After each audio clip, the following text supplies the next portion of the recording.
Hello there, everybody. Welcome to episode 6 of Ovatime with BNT. We got ourselves a special guest. This has been a long time coming. We got the main man, Mr. Piano Man, Billy Joel. No Billy Joel. Dave. What's going on? What up, man? Hey, man, I'm good. Happy to be here, man. And we also got good? Yeah, I'm already. I'm here. Okay, Dave, introduce yourself. They already know me. What's up? Man, you know what it is, Ravens Nation all day. Literally, that was my PSN for the longest time. Oh yeah. You know I'm committed, boy. You know I'm committed. Well, he's not a bandwagoner. Let's talk about that. Let's talk about that. So what we did on the first episode, we just gave a little football background, like how we got into football, or like our little brief history of how we played. So why don't you take it away? Okay, we'll do. Okay, so obviously you already know what it is. It's your boy David. If you couldn't tell by the shoulders, I used to play running back. Yes, sir. Yes. Yes. Both these guys are running backs. I was a receiver. Yeah, whatever. Good town. Hey, man. I'm glad they're not bent out of shape like Torrey Holt. Fingers, man. Yes, I saw he has that one pinky that's like to the side. That's hanging to the side. That's disgusting. Yikes. I mean, that's not my story. I mean, I was catching passes out of the backfield, so it was pretty light stuff. But obviously, your boy has a favorite play. It's the trap. You know what I'm saying? Hit the zero hole all day, every day. Played in high school, but got introduced to the sport a lot younger. My dad plays. He played quarterback in some leagues with some guys, but. The biggest memory for me with football, at least from my dad's perspective, is when I was real young, he was playing a game of touch and dropped back for a pass. Lefty gang out here, and he was going up with it, and then he felt like somebody hit him in his leg, but he's like no one was there, but turns out my dad popped his patella tendon. Oh. Yeah, his patella, as in the kneecap. The kneecap. Yeah. Like it just literally just in the drop back.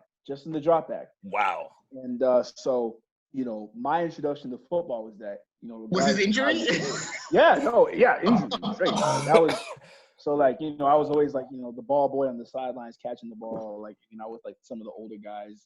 Like the Ryan Campbells and the Lamar Lazarus, those guys, they were just because their dads were playing. Yeah. And so, I was we were shook. My dad had to go into surgery. He had screws in his knees, and he rehabbed to play recreational football again. So I'm like, he played again. Wow. Yeah, he never really stopped playing. Wow. Wait, hold on. Let's dissect that injury for a second, because I feel like you're just brushing over a dislocated patella. Oh no, it came out of his leg. Oh. Yeah. Oh. Yeah. I'm glossing over it because it's gruesome.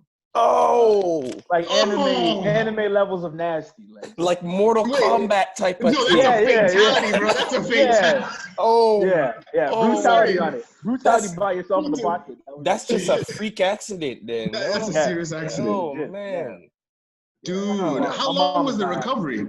Oof. He had a cane for at least 6 months. Oh. So you're saying he couldn't play a full season? Oh no, he was back the next year. He was literally like that the next year. It was no. Oh, mercy. He was in his 40s when that happened, so he was real committed to making that happen. That's wild. Yeah, that's wild. That's crazy. Yeah. That's crazy. Yeah. That, honestly, but I've had my own. I had my own football injury. No, my worst football injury was breaking my collarbone. So that wasn't. A lot of people do end up breaking their collarbones. I think you've told me about that before. Yeah. That's so common. It's because it's such a fragile bone where it's in a precarious spot when you got a helmet on, you're in a precarious spot. You know what I'm saying? That's it's like the number one injury. As soon as somebody lands on you and you're on your side. Yeah. Breaking a bone. Yeah. You're breaking it. But it's funny because I landed on somebody else. So what happened on that play was that quarterback tossed me a pitch. Mm-hmm. He overshot me big time, right? So linebacker's coming. he doesn't even go for me. He just goes for the ball. So I see him. I got to turn around. I turn to I'm chasing him down and not go to make a tackle. I bring him in, bring him down. Boom, he comes down on me. And then on him, and then boom, it broke him. But I didn't know it was broken. So mind you, I just like keep playing the game. Sorry.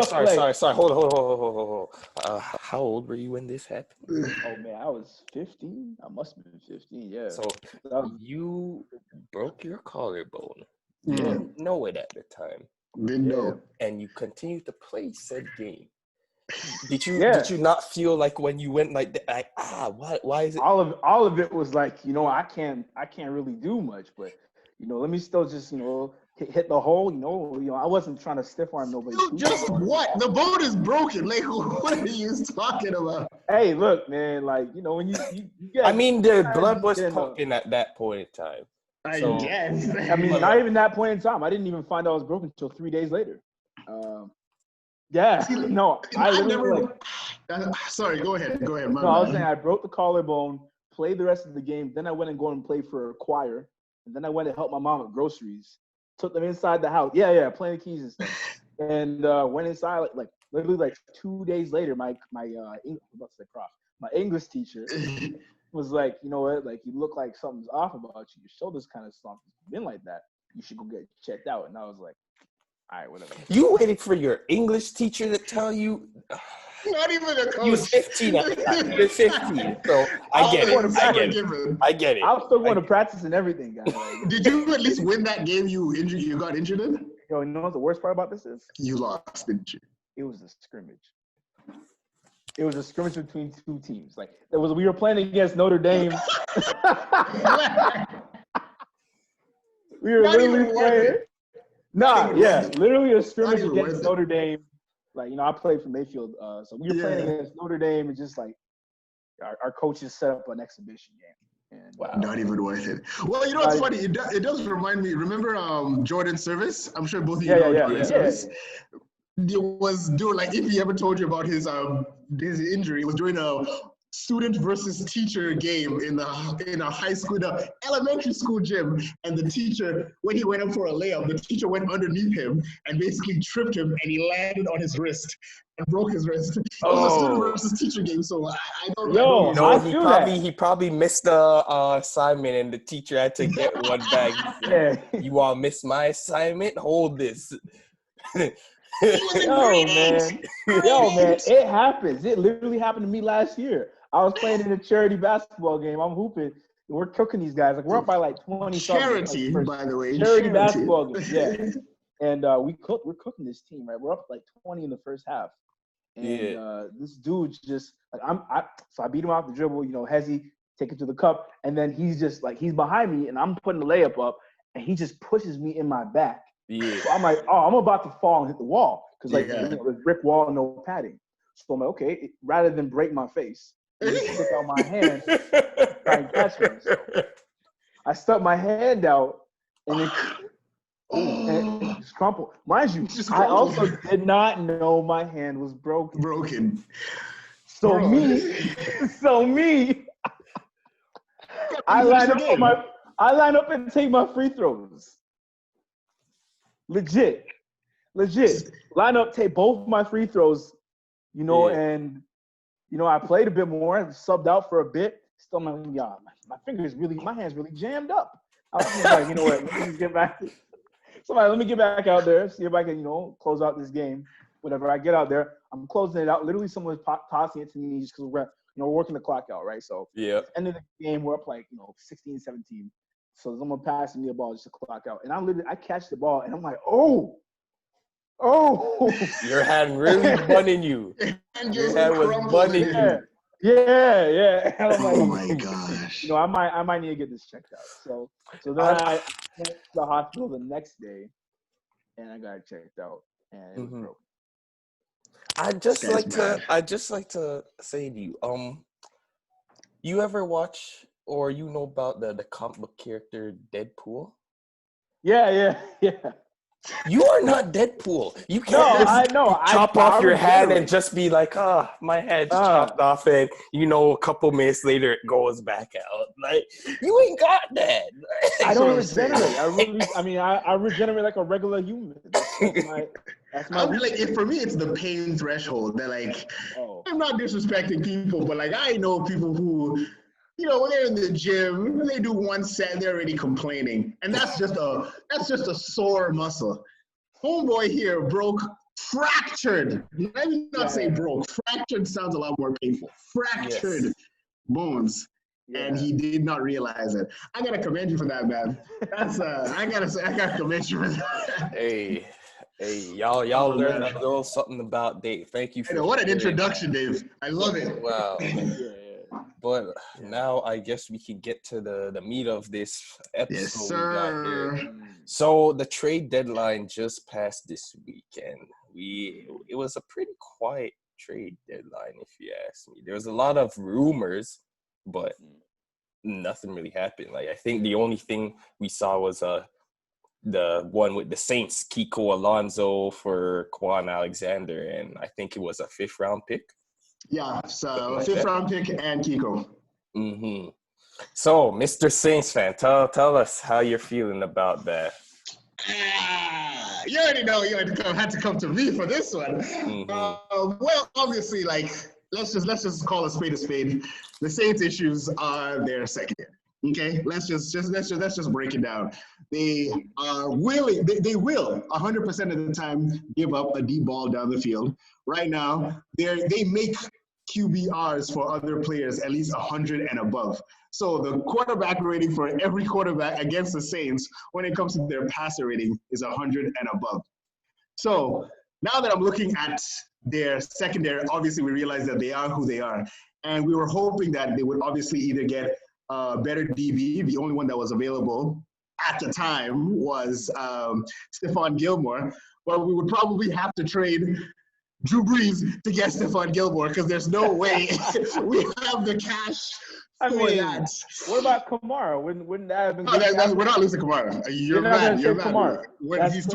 He's 24 years old. He's balling out of his mind. We're not going to get rid of Kamara. What did you say, balling out of his mind? He's leading the entire NFL in scrimmage yards. So say something. Yes, 982 yards. Keep it moving. It's a combination of factors, though. And one of those major factors is Drew Brees. So let's not pretend that that's not the case. Well, of course, but I'm just saying, the man, most of the time it's after the catch. So unless Drew Brees is the one that's blocking for him, these are yards after the catch that he's getting. It's not like he catches the ball and then gets tackled. But look at them. Listen, I'm here to stand for my Saints. What are we saying over here? Anyways, back to Quan Alexander. Did my research on him. He's a great player, 6'2", about 230 pounds. The only problem with him is the injuries. Like, he's been injured a lot. But the person that we traded him for, which is Kiko Alonso, was injured already. So we have Quan Alexander, who's fresh at the time. He's a better sideline-to-sideline linebacker. I'd also like to remind you, he is also a former Buccaneer player. So okay, if he misses a tackle, that could be one of his homies that he didn't want to hurt. I'm just saying. He was a Buccaneer like 17 years ago. He played for the literally like 2 years ago. Hey, what have you done for me lately? And he played. I'm just saying. We're just gonna ignore that entire Super Bowl run that they had. He was injured for most of that. No, he played in the what's it called too. He played in the Super Bowl as well. Yeah, but he was injured for most of the season. Regardless of which, he's had an entire year with a different team. So either or, the Buccaneers' pass has nothing to do with it, and he's not even playing against the Bucs this game. He's playing in the San Francisco 49ers game. Yeah. Well, I feel like if we've upgraded, we're still not going to change the cornerbacks, but at least the QB pressures can actually come now because we have 2 linebackers right now. We have Demario Davis, who I know people don't respect him, but this guy has a lot of he's been leading. Well, last year he was one of the top linebackers in the league. A lot of people didn't give him credit for it, but Demario Davis was a factor. And this year, he hasn't been able to do that because the other linebacker, who is Alex Anzalone, hasn't given any form of pressure whatsoever. So Demario Davis had to have been playing in coverage. He really couldn't actually threaten the quarterback as he used to last year. Last year, we had Kiko Alonso, so Demario Davis could play a lot more down. But now that we have Quan Alexander, I feel like we're going to see a different, not a secondary, but a different linebacker core and effectiveness. Saints Super Bowl 2020. You already know, baby. Here we go. Here we go. Dave, do you have anything to say about it, or about them going to the Super Bowl? Mm-hmm. Wait, that's not all. That's the last thing I said. I mean, yeah, no, hey, look. But it's the most prominent thing that you said. Anytime you can get a player who will play for you, that's right. So, I mean, you've heard, Shannon Sharp say it before, No, I wasn't Shannon Sharp, my bad. Chris Carter, my boy, rest in peace. What happened to this guy? He's not on first name Chris anymore. That's a whole other issue. He was the only draw to that show for me personally. Literally. I feel you. Nick who? Nick wrong. Screaming. No double. Anyways. A player's best ability is their availability, right? Facts. So, anytime you can get a guy who's gonna be healthier than the guy you traded for, you're in a winning position, right? Exactly. So, because that's what you always want is players to compete, right? So, as long as you show up, if you're ready to compete, with the next guy beside you, but you're also gonna stand for him as well, that's the way to go. And I'm sure if he being a former Buccaneer, that's gonna give a few of the other Saints an incentive to make sure, hey man, I remember you, bro. Like, I'll see you in practice. Exactly. Makes everybody do that. Well, that's another question. Like, Randy, you're probably gonna join in, but like, speaking of trade deadlines, like, do you think players play 10 times harder when they're going up against the team that traded them? Oh, definitely. I definitely believe that. Like, you don't even have to look at the whole being traded. Do you remember Carolina Panthers legend Steve Smith Sr.? Oh, of course. Remember when he went to Baltimore? To the Ravens. Literally, the next year he faces Carolina, he put up like 102 touchdowns or something like that. I don't have the exact number, but he did it because they pretty much pushed him out essentially. Oh yeah, because the way, I don't know if y'all remember the years when he was there, like he was pretty much the face of the Pep, right? I don't know. Julius Peppers was up there too. Yeah, but this is around the time. Offense. Just look at the time frame. Yeah. This was like Peppers was with Chicago, and it was now Steve Smith. Like, he was still there. Then Cam Newton came in, and because you know how it is, they always like making the quarterback be the face. So they kind of, especially the attitude that Steve Smith came, he was a no-nonsense guy. So it's like they almost wanted to just phase him out and say, oh, we got some younger guys that are going to come in and replace him. So that played a factor for him in that, the reason why he balled out the way he did. So, hey. Yeah. I suck. Ice up, son. That came against the Patriots. I know. The Monday night game. Yeah, you gotta keep Talib on that. That was rough. Ice up, son. Let me tell you something. Even though we got robbed in that game, but that's neither here nor there. We'll discuss that another time. How many times has the Patriots robbed the NFL? Let's not even bring it up. That's not even the point. I'm just saying, I do agree, like, when they trade you, especially when you don't feel like you're even, like, in a position for you to be traded, like, if you feel like you were wrongly traded, like, they say, oh, we don't need you anymore, type. I think that gives them the extra juice to get up and play. Because even look, Marcus Peters, when he got traded to the Rams. And you don't think he really enjoyed getting that game-ending pick on Mahomes? That face that he made across the field to who was it? I forgot who it was, but that face is still like iconic when he's just sticking his tongue out. Oh, yeah, bro. Marcus Peters again. Marcus Peters again when he got traded from the Rams to the Ravens. To the Ravens, yeah, that's the face I'm talking about. Especially because they pretty much made room they pretty much got rid of him to get Jalen Ramsey. So you don't think he felt a way about that? Of course he did. Exactly. But to be honest, he hasn't really been balling out. I was just about to say, to be honest, I would pick Ramsey over Bro, Marcus Peters. Bro, things haven't been great. Throw that out there. Bro, listen, there's literally a simple game plan for beating a guy like Marcus Peters. Yeah. Get your receiver to do the simplest double move. Pump fake him. Marcus Peters biting on that every single time. Every single time. And he's slow too. Just gonna say that he's actually slow. That's why he bites on him. Listen, the dude trying not to get beat. The dude makes he'll get you a pick that'll save you the game, and then he'll give up another big play. So he's a double-edged sword. That'll probably cost you the game. Through and through. Hey, so he got to the league somehow.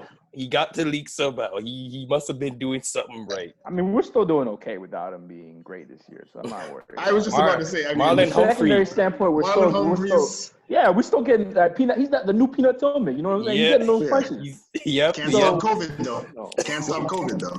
Can't stop COVID though. Let's just throw that out there. Stop it. But I was gonna say, who can stop COVID? Who can stop COVID? Right?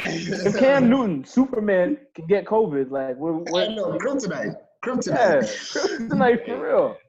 No, but not speaking of which, but like even along those lines, like obviously if you get traded, we know that you want to ball out. It's kind of like you chip on your shoulder. What happens like when you're being traded around and you still don't get bought? Look at somebody like Stephon Gilmore. They literally said, yes, we're open to trade him. Doesn't get taken. And now he's like, how does that locker room conversation feel like so you're still here? Oh man, players always find out, bro. Players always know when they're on the market to get traded. They always. Dang. I also feel like the only reason why he never got traded, like, it's too expensive. Essentially, yeah, because like they're saying he's 31, 30 going 31. Okay, so I feel like age was a factor, but it's like it wasn't because he's not a good enough player. I think just the asking price and this like, oh yeah, we're giving up a first round, but like how long will we have you? Like will he even re-sign with us? You know what I'm saying? Like let's say he goes to a team like the Jaguars. Then no, he wouldn't. Come on, man. Be realistic. Like look at all the teams that are in contention right now for the Super Bowl, and look at all of their secondaries. Everybody got holes.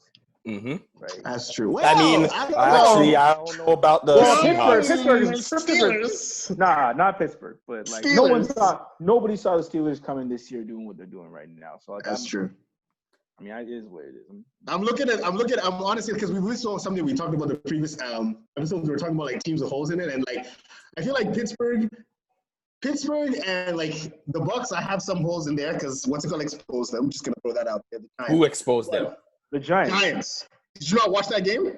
Yeah. They almost lost. Thank you very much. Anyways, they almost lost that game. Almost lost that. Let's be honest. Let's be honest. I mean, if Tom Brady was the one throwing that 2-point conversion, you know they would have thrown that flag. It was Daniel Jones, and no one cares about a rookie. That game just looked like a team that was looking ahead at who they got next on their schedule. That's what it looked like to me. I'm just saying. I'm just. Can I add that to the list of Tom Brady excuses, or I'm just saying. Keep it going. I was gonna say, like, right now the teams that like, because even the Titans got exposed twice. It's crazy. Bengals, but the Steelers and the Chiefs right now are the only secondary that I haven't yet seen a hole in those. Well, it's not that the Chiefs don't have holes. It's just that Tyrann Mathieu he covers them. He's a boss. He's a monster. He's honestly a monster. Like, let's be honest, bro. Yeah. Honestly, I forgot about the Honey Badger nickname. You're so true. How dare you? How dare you? The Honey Badger, it pretty much describes him. He's maybe short in stature, but he's one of the fiercest animals in the ecosystem. Like, nobody wants to mess with a honey.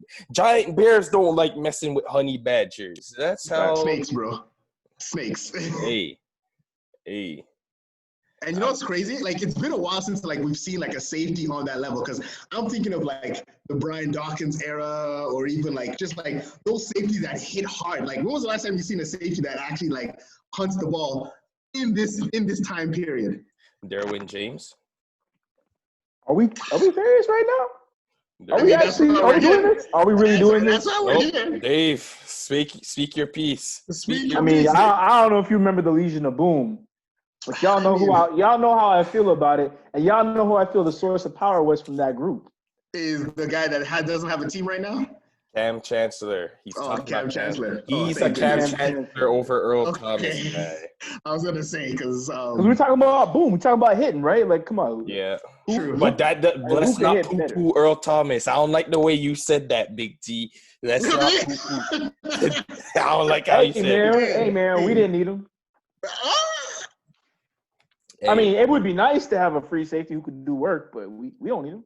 Wait, Dave, remember, you said this, you started this podcast with your statement, the best ability is availability. And right now, Earl Thomas is not available up here. So once he gets available here, then we can see what he can do on the field. But you know, don't be strapping teammates. Don't be causing problems. Don't be fighting. Don't be fighting. But, man, football is not basketball, bro. You cause locker room problems, you will end up on the streets. But here's my thing, though. Like, wasn't his issue is that like he thought that he could freestyle plays and like he had the recovery speed to get back to his zone or something like that. That's I remember. Yeah, my understanding was he was playing outside of scheme, and I think they were really because I think he thought, like I'm basically Ed Reed because I'm here on the Ravens. I'm Ed Reed, and like, sorry, bro, you're not Ed Reed. See, the thing is, though, like okay. You can get away with that when you're younger. Your legs are fresher. You know, like you can recover a lot better than you could at was he now like 30 now.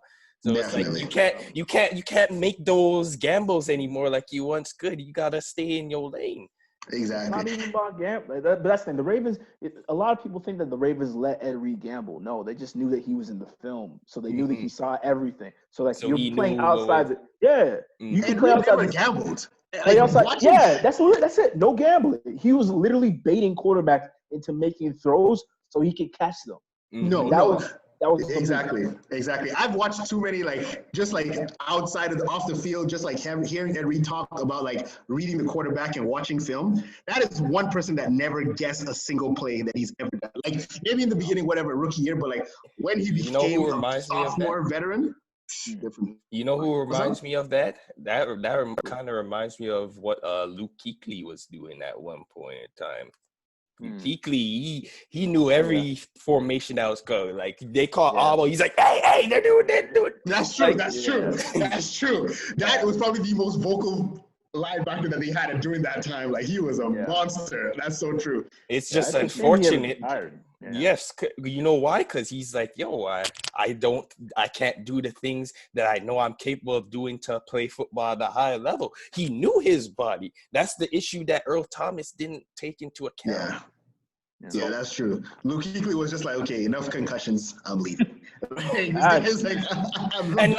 the funniest part, like, I looked at his numbers, like, it didn't even look like he had a fall off. Like he was still in his prime. He's just like, hey, I know myself. Like same as Andrew Luck though, right? But it's easier to see with quarterbacks. Of course.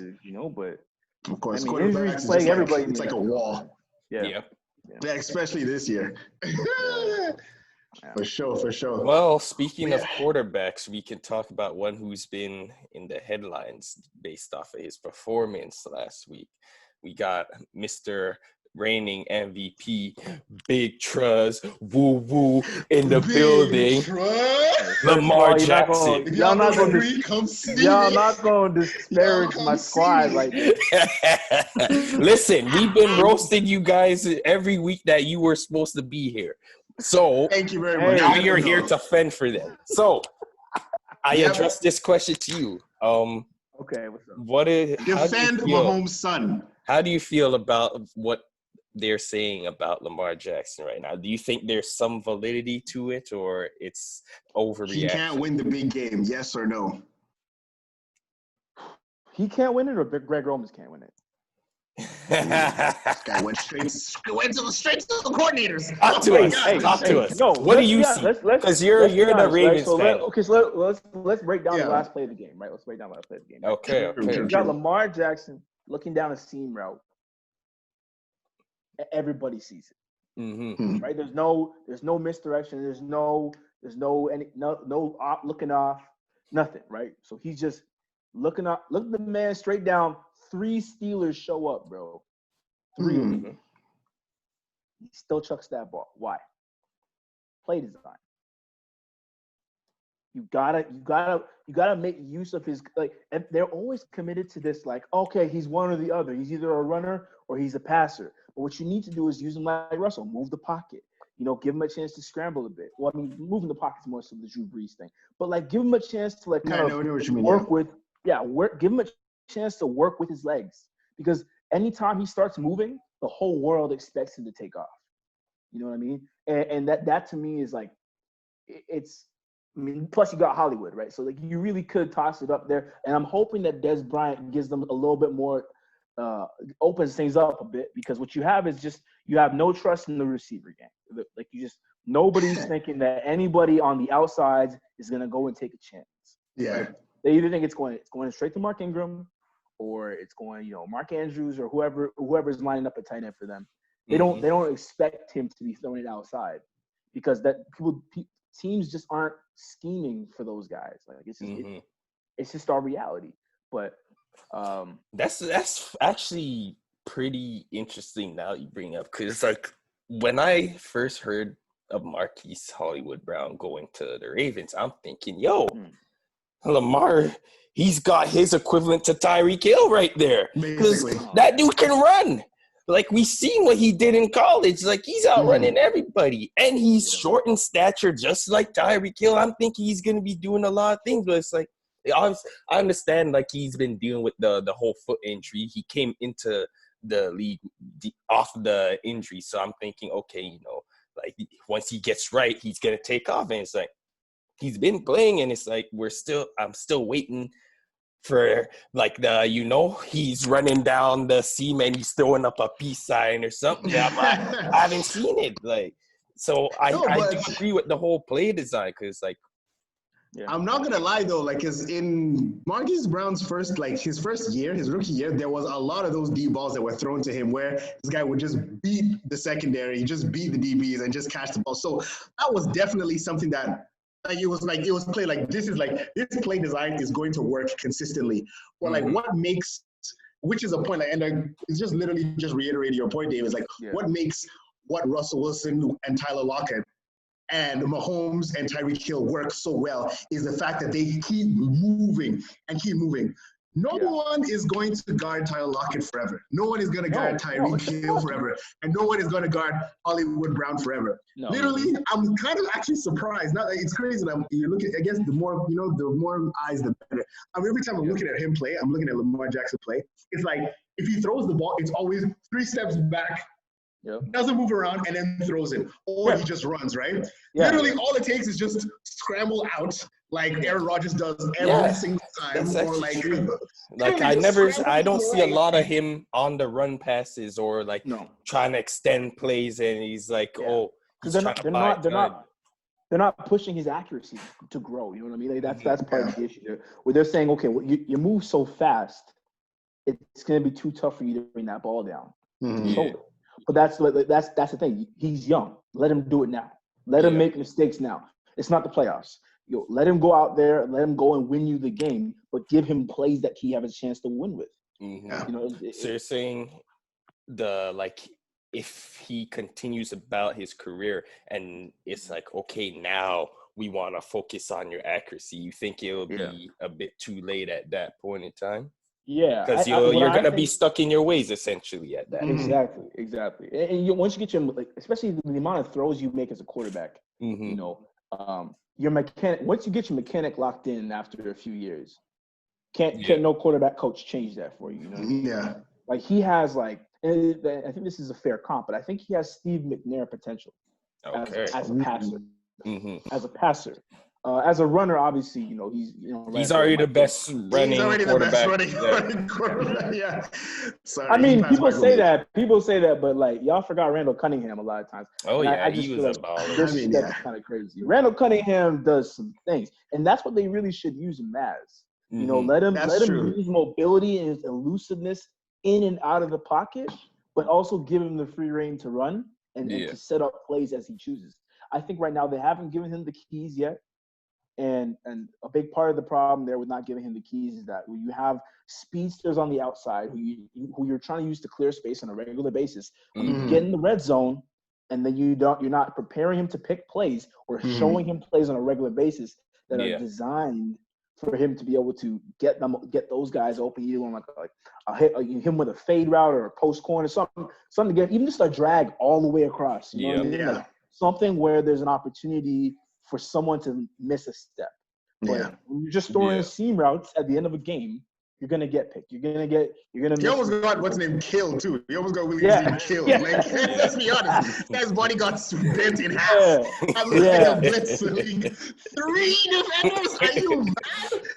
Are you mad? Man. See, that's one thing that I like about. Obviously, you guys know I'm a big Deshaun Watson guy, but I think he's already got that. It's just that his organization isn't really supporting him the way that the Ravens or the Chiefs is supporting Lamar and Mahomes respectively. So it's unfortunate they're 1-6 right now because it's not a reflection of. It is a reflection. I feel sorry for Deshaun. Hold on. Let's be clear about this. There's nothing better than being a bad team when you're not competing for a championship. Hey, if you want players in your organization, you need to draft somebody. Or don't get rid of your best wide receiver. You mean the best wide receiver in the league? No, I said your best wide receiver. Your best wide receiver. The best wide receiver. Actually, sorry, the second best because Antonio Brown came back. So okay, what? You're just gonna discredit all of what DeAndre Hopkins did just because one guy hasn't even played on the field yet? It's okay.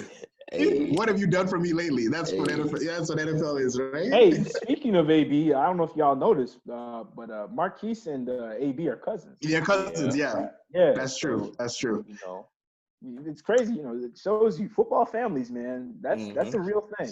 Speaking of which, David, I don't know if you want to bring it up. I just want to throw that out there. Yeah, I was hoping you would bring it up during the introduction. Giants, that's that. Oh, even the Giants. Yeah, my cousin plays for the Giants.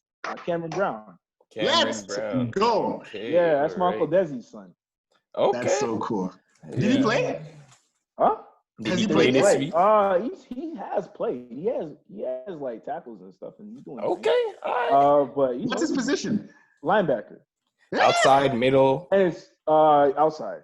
Okay. But it's funny because when we were kids, he was like small, right? But my family's not tall, particularly. Is he older than you? No, he's younger than me. Yeah, okay. Wow. Not much younger than me. Like, Cameron's 21, 22-ish? Anyways, so it's much younger. Yeah, I know, right? It's much younger. What's the old guys? Old man that never made the NFL. Yeah, right? I mean, so he was like, when he was at Penn State, he was like 6'5", like 210, 220-ish. Okay. So I don't know if you know about linebacker size. That's not too big. 6'5", 220? Yeah, two something. Like very low, like low twos. Like low. Okay. Oh, yeah, that's a small linebacker. That's now a slim linebacker. 270? 270. Nice. He's a wide dude now, I bet. Yeah. Well, he's not super. He doesn't even look big. He's 270, 6'5". He doesn't even look big. Boy, it's all the weight is in his legs, I bet. Yo, man, I don't even know, man. But I see him with his teammates. He doesn't even look like he's that much bigger than them. Like, I'm like, that's not just how big guys in the NFL are, man. That's just facts, bro. Yeah, is he like a coverage? Is he coverage or he's like a pass rusher? He be getting them sacks. He got that pass rushing, man. All right, cool. Let's go. I finally have somebody I can cheer for, literally. It's just a shame that he's on the Giants. I mean, look, man. He's on a team. People have been saying he got 50 million potential, so, we'll see what happens, Hey. Hats off to cousin, bro. Yeah, you gotta get drafted by the right teams, and look, like realistically, as a pass rusher, you're not gonna get a chance to show up in games if you're down, like 45-3. You know, because they're going to be running the ball. They're going to be running the ball. Can't be getting those sacks when their quarterback's not even getting the ball. It rounds out the game, makes you practice your tackling. You know, you're in there, and especially when teams aren't playing for anything, they really go into their younger pools to see what they got. Definitely. You know, I'm hoping that this gives them an opportunity to at least get some profile, and maybe next trade deadline we're talking about him, right? So yes, sir. Yes, sir. And let's be honest, man. Like, hopefully he goes to the Patriots. I could get his jersey. Patriots. Forget that noise. You already know he's coming to one team and one team only. Hey, man, we'll take him too. You know what I mean? Sure. That's so cool, though, man. Honestly, like, and that's the thing. Like, we talk about, like, oh, man, he's playing for the Bengals or he's playing for the Jets. Yo, bro, you're in the NFL. You kidding me? Like, who knows where it's going that after in itself is a blessing because there's a lot of people who try and don't even get there. And are in the CFL now. So, But moving on to the next topic. It's a topic that is near and not so dear to my heart. The Patriots. Sorry. But we are now 2-5. Amen. This is the worst. Amen. This is the worst we've been in years. Man, as a Ravens fan, this is my as an everyone. You know what it is? You know what it is? Fan. His last memory of us was when Brady threw that beautiful dime to Brandon LaFell on the left side of the field as that game winner in that Saturday night divisional game. That's his last memory of us. So I can't blame him. And then your last memory is Brady just passed your guys' record. Man, that doesn't mean anything. We just lost to you guys 2 years ago, so I'll never forget that. Hey, but we all know, if anything, as a Mr. Unlimited fan, I will never forgive you for beating us and beating not us, but beating them in the Super Bowl. So I'll never forgive the Patriots. There's a lot of fan bases out there that Tom Brady has ran through. So I know you guys are not really alone. So I think ran through is an overstatement. Thank you. I'm pretty sure the only team that has a decent record against the Patriots is, I think it's either Baltimore and Denver. I don't know about Denver, but I know it's us for sure, at least. Yeah, and that's only because Denver got for like 20 years. Yeah, I think it's Denver. So. I think it's just but that Denver record might be before Denver. Brady. I think probably too. But I know Brady historically some LA games in there, and yes, historically Brady he doesn't do well when he plays in Denver. I know or Miami. Yes, I don't know. Something about being too high up in the sky, and then there's something about being down south. No, there isn't, because he's doing just fine right now. Then maybe it's Miami. You know? It's just Miami. It's like, let me just go down the street to Tampa. It's just Miami. Same state, different city. Like, but yes, the Patriots. It's all you, brother. What is going on? Like I was saying, it appears as though Bill is just saying whatever happens this year. Man said YOLO on the season, eh? Yeah, because it's like they didn't even try and make any trades at the trade deadline. Like they had the cap space from time. Like I'm pretty sure they had like something like around 18 mil or something like that. I could be wrong about that. I don't do much of all the cap spacing stuff, but I remember seeing they had enough to get somebody. We looked at the draft. They even go out and draft anybody. Thankfully not, because, N'Keal Harry is proof that Bill Belichick is not good at drafting receivers. But, I was going to say, he's good at drafting quarterbacks. I mean, is he? Or was he just – He got lucky. He got lucky. It was just Brady. He got lucky. Well, because even Garoppolo, what's happening with him, right? So, Well, Garoppolo could have done something special, but, I feel like the man just sat behind Brady for too long, and, he just didn't fit that. Kyle Shanahan was not trying to he was not trying to go after a passing QB, because he's like, this year is just going to be about the run game. And a lot of their passes, a lot of Jimmy's passes, it's a lot of short stuff that they take for a lot of yards, a lot of after That's the called catch. West Coast offense. That's where it's from. Vintage 49ers. San Vintage Fran, dog. 49ers. Exactly. So maybe if Jimmy G had But it's stayed like, in then we look at in the when Patriots. he was relied upon to like throw it like more than just 5-10 yards. We saw the The one play that treated to the Super Bowl. Eman Sanders, where it's like, who knows how that game goes if he puts a little bit touch on that. Win. A little less win. touch on that. So, Jimmy Garoppolo. Then there's Matt Castle. We saw how he did after he left New England. Brian Hoyer. He does very good with defensive players, because we all know, like, he made a name for himself as a defensive coordinator. He coached Lawrence Taylor, and when they won those couple of years, he was defense coordinator. But it's like, there's just something about offensive players he just seems to miss on it. It's like, how? Like, except when it's like super obvious, like Randy Moss. Well, that doesn't even count. He never right? drafted him, though. No, you didn't draft him, but you acquired him, you know? Yeah, but obviously, it's like, yeah, sure, Diamond, add him on my team. One of the best receivers in the world. Sure, why not? I think he's got some steals. Like, you know, Deion Branch was a good one. Yes. Brandon Lloyd, another really good one. Well, didn't he draft what do we say? Rob Gronkowski? So pretty much like of all his scouting was not good. I don't know, like Brady, Gronk, like those are like the only offensive guys that like really stands out. Like, oh, Bill Belichick, that was his guy. Like, how many other guys can you say that about on the offensive side?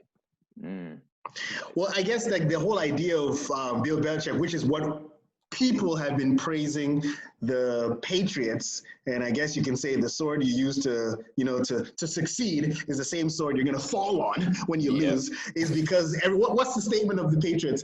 They take everybody else's great value and they turn them into Super Bowl champions. So no one was complaining when they weren't drafting any star players when they were winning, right? But the thing was so that's he didn't even do that this year, though. He didn't do any. He didn't get anything in the draft or make any trade. I'm sorry. Did you not hear of a young man named Cameron Newton? You didn't tell me he didn't try. You didn't tell me he didn't try when he signed Cameron Newton. Okay, he signed Cameron Newton for 12 cents on the dollar. He sniped Cam. But as of what we saw recently, is that looking like it was a good snipe right now? That's not his fault. I believe it. I believe it, Cam. I hope that he's able to turn it around, because there's still 8 more games. Well, not 8 games left. Yeah, 8 games. Well, 6, 7, 8 weeks. Depends on when the bye was. Yes. Yeah. Like, unless he turns it around, we can say, oh, Cam, like, hey, he really did it. But like, based off of the first half of the season, can you say that him picking up Cam was a good decision? Well, I mean, you don't know until you don't know what you don't know. I would say yes. Okay. Yeah. Reason being? You're not playing for a Super Bowl. I am strongly of the opinion you're either not playing for a Super Bowl, or you're either playing for a Super Bowl or you're playing for the draft. If you're doing anything other than those 2 things, you're in a rebuild. Hey. This guy just called it straight out. I don't know if they were what's it called? I would say playing for a draft, but like, because obviously going after Cam Newton was like, he's still trying to make a push, because if he didn't want to actually like at least make an attempt at the playoffs, he would have just stuck with Stidham. Like, let's be honest, he didn't have to even spend a dime. No. He didn't have to spend a dime on Cam Newton. Right? No, because you still need competition at every position. True. And if Stidham can't beat Cam playing this way, then he rubbish. Then I mean, we did see him try. We did see him try. I mean, he's got more picks than touchdowns from the games that he's played so far now. Like, he's only thrown 1, I believe, and then like the rest has just been picks. Listen, one, like they're punters who's thrown touchdowns, so that doesn't count.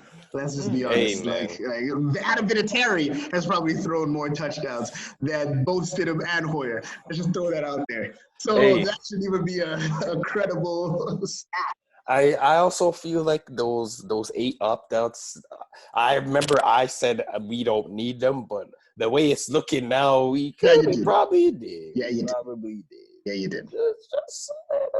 Just a little. What was the main one? Was it Hightower? Yes, Hightower. That's the main one. That was the one that kind of crippled the team. Mm-hmm. But hey, everybody knew what they were getting themselves into with this season, so kind of like you gave them the option, and you can't really look back and say, "Well, we wish we didn't have that back then." But like I said, my thing is, who we gonna draft? Like, Bill Belichick's going to see the obvious pick and be like, nah, I want that second division dude from that no-name college. Like, from York University. Hey, man, why not? Claypool came from Canada. Maybe he can, He didn't play in Canada. Yeah, well, he's just from Canada. That's what I mean. Came from. You never know. Hey, man, I don't know. There's not a ton of Canadian alma mater players in the NFL. Yeah, you have to go out to the States if you want them to even take. Or go to McMaster. Hey, McMaster as well. But I think. Yeah, this season I have no more expectations. I remember I said 10-6 with a hopeful 11-5, but do you think they will win? Do you think that means they have to win out? You said 10-6 before the season. I said 10-6 before the season started. Before the season started.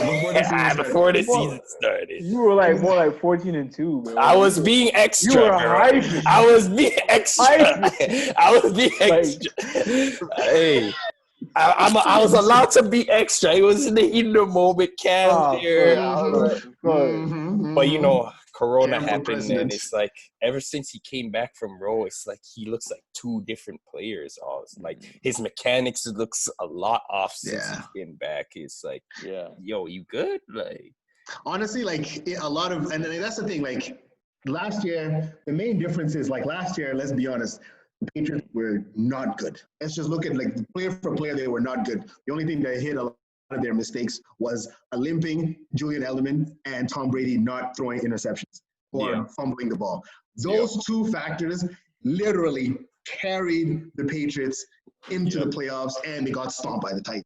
But like for me, when I look at Cam, I'm just like, honestly, if you just like leave the team the way it is, N'Keal Harry, concussion and all, leave the team the way it is. If you just keep that ball and don't give it away. They steal that game.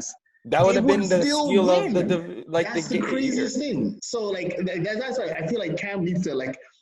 A lot of this loss is not even just on Bill Belichick, because like if you think about it, the game, who was it that they played before this? They lost to like Broncos. The Broncos didn't score. San Fran. No, it was the Broncos. Oh yeah, before that, remember the Broncos game? Yes. The Broncos didn't score a touchdown. They beat them by field goals. So clearly the Belichick defense was holding down. So it's like, man, you can't give up that ball, man. You can't give up the ball. So for me, not to mention Stephon Gilmore didn't play in this game either. So it's like they were down a couple guys on defense too. So the fact that it was even one possession is just wow. Like, what'd you say about Stephon Gilmore? I'm just saying he'll never wear a Patriots jersey ever again. So I'm just gonna throw that. I bet you would like that. Yeah, I would actually. I would. Where would he even make sense to go? I already have my opinion. He's got the Saints. He says I said makes sense to go.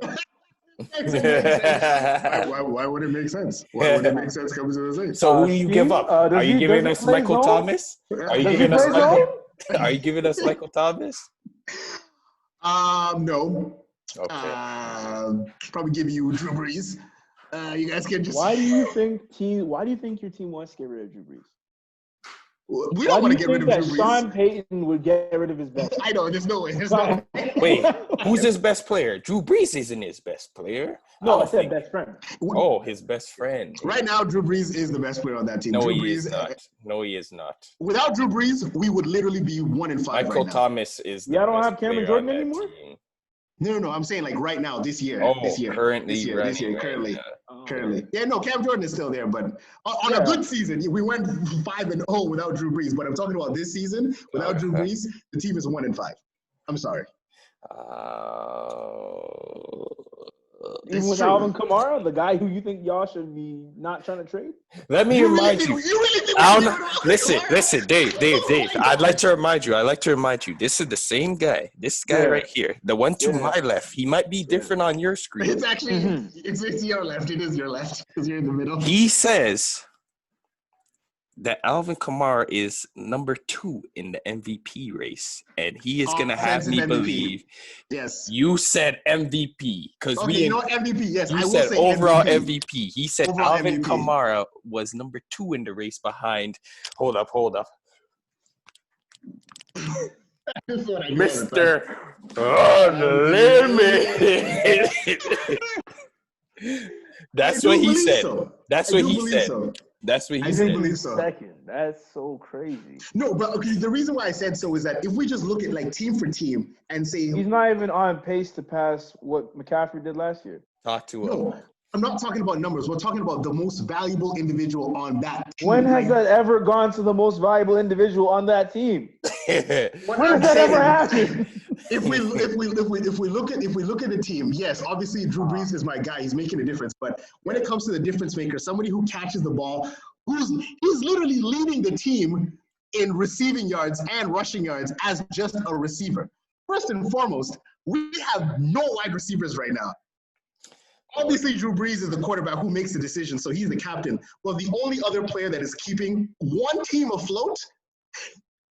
Look, perfect example. You literally just saw them, Christian McCaffrey get injured, and the Panthers are doing well with Davis as their running back. Yes, they were 3-2. Yes, they ran into the Saints, and they ran into but they're doing well as they're doing. They're won games. They have they're 3 and 4. Let me ask you, if C-Mac was playing in that Falcons game, do they win or lose that game? They did beat the Falcons the first time, so who knows? It's whatever Falcons shows up. It's whatever Falcons shows up. To me, the determining factor in every Falcons game is always Matt Ryan. No matter who else you're playing against, you could be playing against Patrick Mahomes. Ultimately, you will still have that game decided by Matt Ryan. You're right, actually. Because will he get the ball to Julio or not? That's the question. That's it. That's really it. That's a very true statement. Or even Todd Gurley. Like, you can give Todd Gurley the rock too. Like, I mean, I'm surprised he's doing as well as he is stats-wise. Don't be surprised. The Rams gave up on him way too early. Doing as well. The sound of hearing arthritic knees, that would throw off a lot of teams, though. You ever heard of Adrian Peterson? Remember that guy?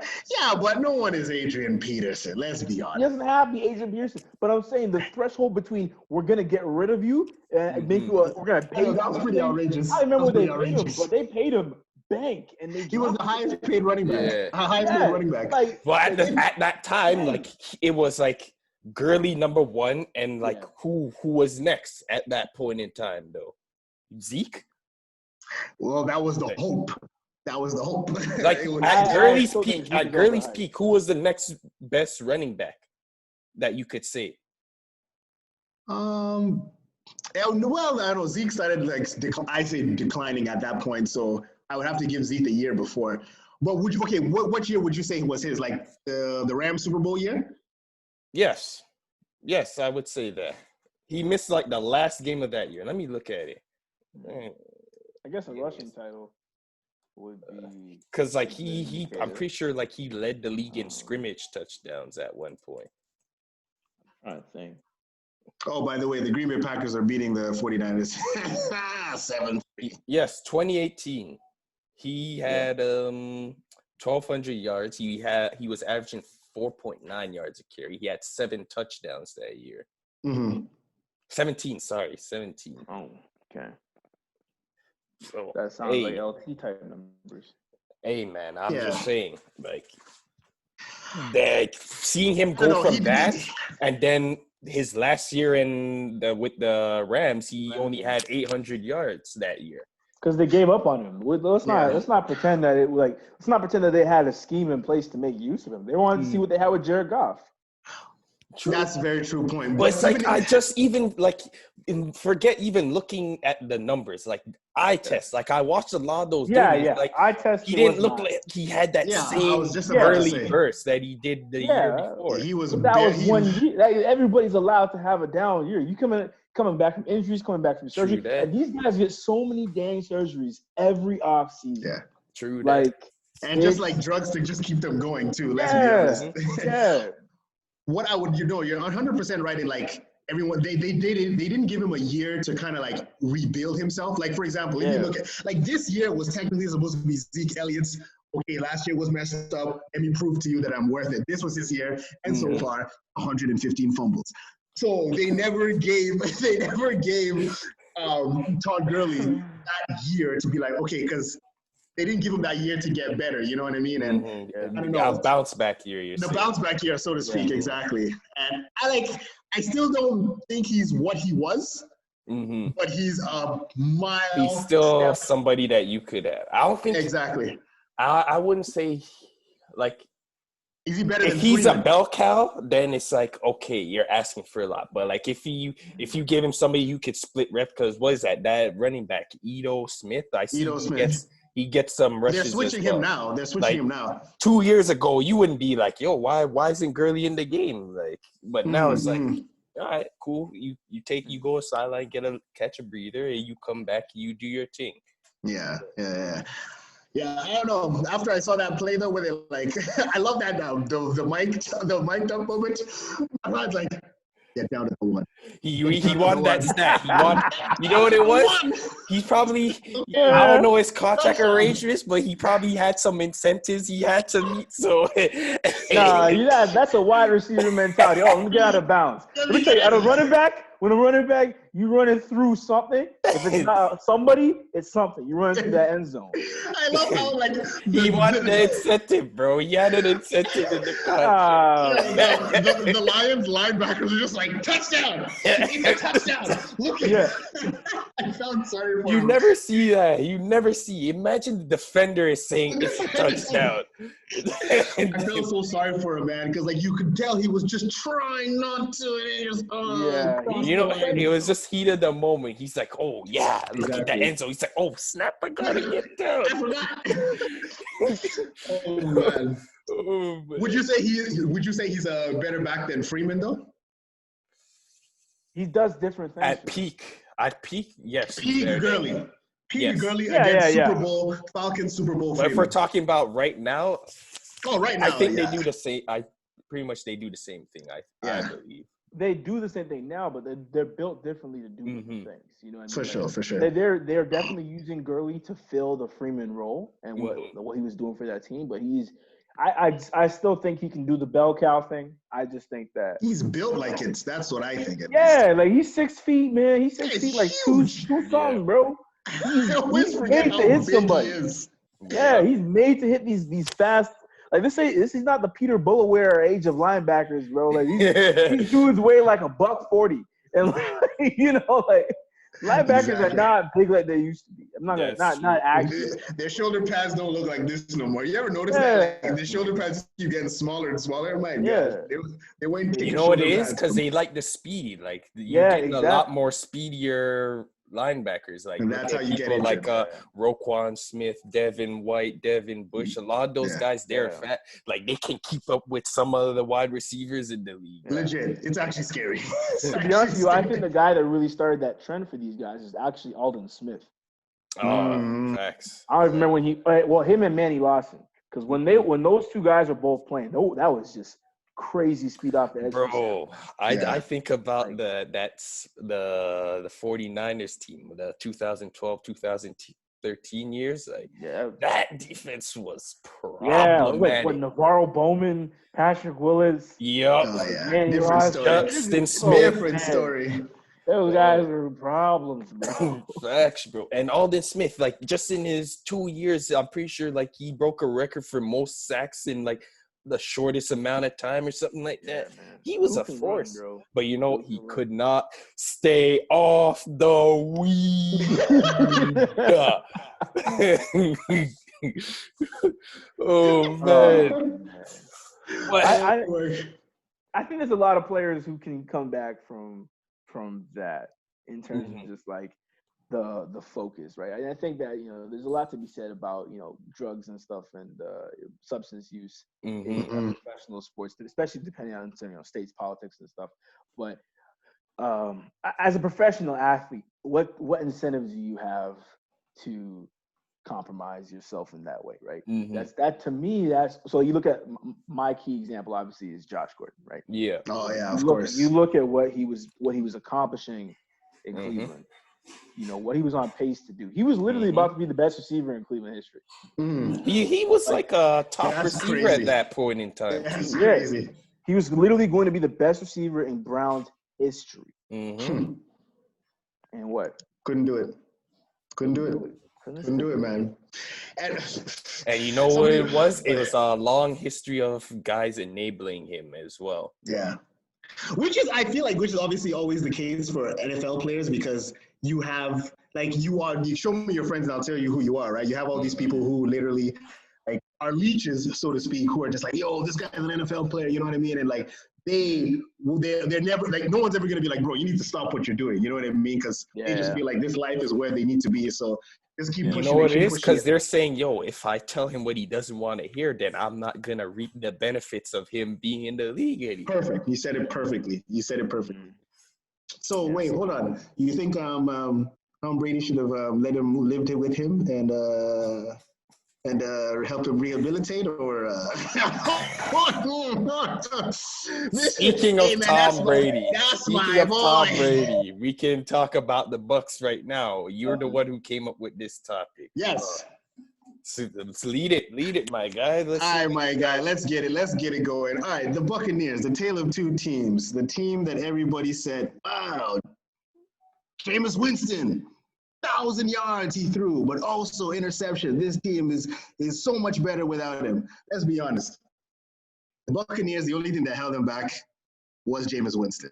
All right, let me ask you a question. Okay. Our teams calling, not even teams, our analysts calling this Buccaneers team, if it's Jameis leading it, are they calling it a Super Bowl team? Well, of course they're going to call it.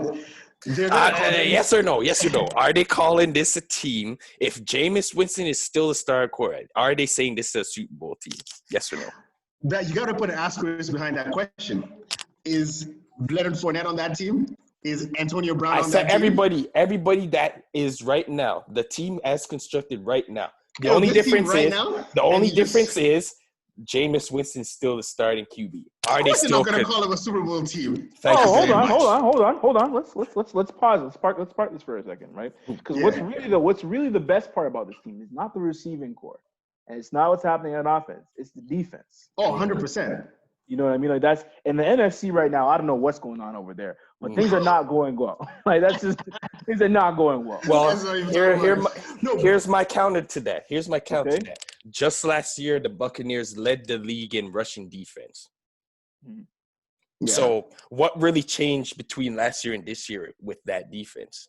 Well, first and foremost, it was later until the end. It was the ending of the ending of the beginning of the year. From beginning of the year, I was keeping up with the numbers from the jump. From pretty much like 4 weeks in, Buccaneers. We even saw it. They locked up McCaffrey. They locked up Kamara in a lot of those games early in the season. So they've been doing this rushing defense. What's the difference between this year and last year? What I'm saying, obviously, like they're a force to be reckoned with when it comes on their defense. Even from last year, well, obviously, like they're playing better. They're getting more acclimatized to each other, and there's a stronger chemistry. This Buccaneers defense is 10 times better than the Buccaneers defense from last year. First and foremost, Shaq Barrett was leading the league in sacks last year. Yeah. Here's what I'll say to you. You got to play defense a lot more when your quarterback throws the ball away. Thank you very much. That answered my question. The difference is Brady versus Winston. That's still scheme. You can still not – you don't have to throw the ball away. The problem is that Bruce Arians loves to throw that rock. But who was the one making the bad reads on those? Obviously, the one throwing it badly was Jameis Winston. But yes. Look at last year compared to this year. Okay. Mike Evans and who else was on the team? Chris Godwin. Chris Godwin. So him and Godwin. What else they got receivers wise? Because look what they have this year. Look what they got this year. Perriman, OJ You know what I mean? Howard. Come on. Who else? Like let's be honest, as a collective. Like I know we talk. That's what I'm saying. We talk about Tom Brady, but as a collective, the team has been juiced beyond belief in the beginning of this year. On top of the defense. And to answer your question, I'm not saying it's literally like the difference between them cutting Todd Gurley and just letting him prove it. You don't have to jump from Winston to Tom Brady. You literally can put in a Matthew Stafford. And that team would still be successful. So you think with this team, with Matthew Stafford, this team would 100%? What do you mean? So you're telling me everybody on this team right now? Hold on, Brady? Come on. Let's be realistic. It's literally just the interceptions that was killing them last year, and giving the ball away. Dave, what are you gonna say before I say what I say? No, but how much more single coverage are you getting from Mike Evans now? Right? Let's be realistic, right? So because you got Gronk, you still got Godwin. You got AB now in the squad. Yeah. You got players. You know what I mean? You got Scotty Miller, who can catch balls over the deep end now. Right? He's Edelman, Walker, and Amendola all in one. You got Mike Evans that was. How tall is Mike Evans? How tall is 6'5"? Like 6'8". 6'5", and like I think 6'5" is an understatement. I think it really is. He's 6'5", about 230, runs like a 4.5. Yeah. Right. How many guys can deal with that in single coverage? Cornerbacks are like 5'10" on average. Not many. Right. So you put that guy in double. Obviously, you can deal with him in a bracket. Any team worth their salt, any defensive scheme is gonna be looking at a Mike Evans. Right? That's why Chris Godwin kind of blew up. Right. Part of it is opportunity. Right. Because Mike Evans is getting a lot of the attention there. That's right. So now you got tons of spreading across the offense. It's disgusting. And then you have somebody who is competent at passing the ball. And I get it. I'm not gonna say that Jameis Winston is better than Tom Brady or even on his level. Because let's not lie to ourselves. Of course. But surgery. Yeah. You know what I mean? Like eye surgery. For God's sake, he's blind. He was throwing to the wrong players. Leave him alone. So you got this whole crew of receivers who you can throw the ball to. You know, even just like a tip ball, right? Even if like a tip ball comes off the fingertips of Mike Evans, right? You got Gronk, who's probably like 4 feet away. You probably got Chris Godwin, who could probably cross the field in 3 seconds. You know what I'm saying? Like this is their reality right now. They can really spread the ball out, and it makes a huge difference when it comes to scheme, when it comes to coverage, when it comes to reads, when it comes to play design. Like you just when you feel like you can trust everybody who catches the football on your team, why would you throw picks? I hear you. But back to what you said before. Sorry, Tim. Okay. If Matthew Stafford was the quarterback, do you believe that they are still considered a Super Bowl contender? Guaranteed Super Bowl. You think so? I think Matthew Stafford right now is a better quarterback than Tom Brady. But that is neither here nor there, simply because that is the title of this episode. Please, in the comments. That is the title. We can't forget we're talking to viewers right now. That is the title of this video. Episode 6. I think Matthew Stafford has a lot less to work with. I am in agreement with that statement. I think he is stronger. Say it again. I think he's even more accurate, to be honest. I was going to say, I think Brady's accuracy has fallen off a lot more than we're willing to admit, just because he's had success in the past couple of years. But we looked at him last year. We looked at him the year before. You can see the age is starting to show. He's not the same guy that he used to be competing with Peyton Manning. It's just not reality anymore. So Matthew Stafford right now, I think it's fair to say Matthew Stafford is currently still in his prime. I know people will say Brady's still in his prime. Brady is no longer in his prime. I'm sorry. Brady's prime is so good that it's impossible for him to still be in his prime. And even hold on. Oh man, thank you, Dave. First, before you come back, Brandon, let me just add the little sizzle on top of what David just said right now. Pocket passer, scrambler. Matthew Stafford is scrambling. Tom Brady is not going anywhere. What we saw in all 3 primetime games against the Saints, against the Bears, against the Giants, yes, they beat the Giants, is that you get pressure on that O-line, and he's finished. You can say that about a lot of. No, you can't. No. You can't say that about Deshaun Watson. That's not today's NFL. You can't say that about Mr. Unlimited. Literally, he doesn't need Josh a Allen. We literally saw Josh Mr. Allen. Unlimited throw a pick when he was getting blitzed on versus the Cardinals. That's fine, but 80% of the time when he's winning the game, it's from a scramble. Did you see? Remember that dime he threw to Lockett in the corner of the end zone? Yes, I remember that. Yeah, that's not happening with Tom Brady if he has to scramble. I'm sorry. No disrespect, but Tom Brady is currently the third best quarterback in his division. Tell him. Tell him. Anyways, please in the comments below, leave down if you think Tom Brady is dead, if he's dying. I literally sat for everything. I literally sat through everything you said, but the third best in his division. And here's why I want you to. You want me to tell? Go ahead. So tell me what you want. Are we talking about NFC South or are we talking about the whole NFC? NFC South. That's my guy. Right? Let's get it. So let's look at this, right? I'm so excited right now. Give me anything other than a 2-minute situation. Who do you want taking a hit midway through a game? Well, in what sense? Like, is it just NFC? I'm talking about standing up in the pocket, trying to make a throw, and you're about to get laced. Between Drew Brees, Matt Ryan, Tom Brady, and Teddy Bridgewater. Even Teddy B. I said third best. He said third, but I'm just gonna. I want Tom Brady over any of those two there. Any day. Taking a lick in his chest. At 43, you want Drew Brees with his bad shoulder taking a lick in his chest? My guy, he has literally played. He literally has played with the fathers of some players in the NFL, bro. He's going to die if he gets hit. He's going to die. Let's be realistic here, man. Let's be realistic. What? No, honestly, and that's the thing. Like people this is the conversation. We see it on Undisputed. We see it on First Take. Everybody, when they talk about Tom Brady, they talk about 20 years of Tom Brady. Let's just talk about what we're seeing right now. Let's look at Matt Ryan. Even Matt Ryan, who we bury as a Saints fan, who we bury on a regular basis. This guy can make a play work. He may throw an interception, but he will try to make a play work around. And his receivers, yes, he's got Julio Jones, but he doesn't have that much to work with. Ridley's doing work. Let's not. Ridley putting in work for sure. But listen, look at the plethora of people that you just listed for the Buccaneers. He's another benefactor of having Julio on his team. Yeah, I would say it's the Godwin effect. Yes. For sure. Drew Brees, literally his best wide receiver, hasn't played a single game since the first game. Emmanuel Sanders had COVID-19. Drew Brees is literally taking dollar store wide receivers and winning games. Bucker 2, let's be honest. Bucker 2. He still has $2 plus. He still has the number 2 MVP on his team, according to you. But okay. Again, yeah, sure. I don't know where he came up with those numbers. Okay, so even if we go by your metrics, Alvin Kamara is not who you say he is. So that means Drew Brees is still doing that with.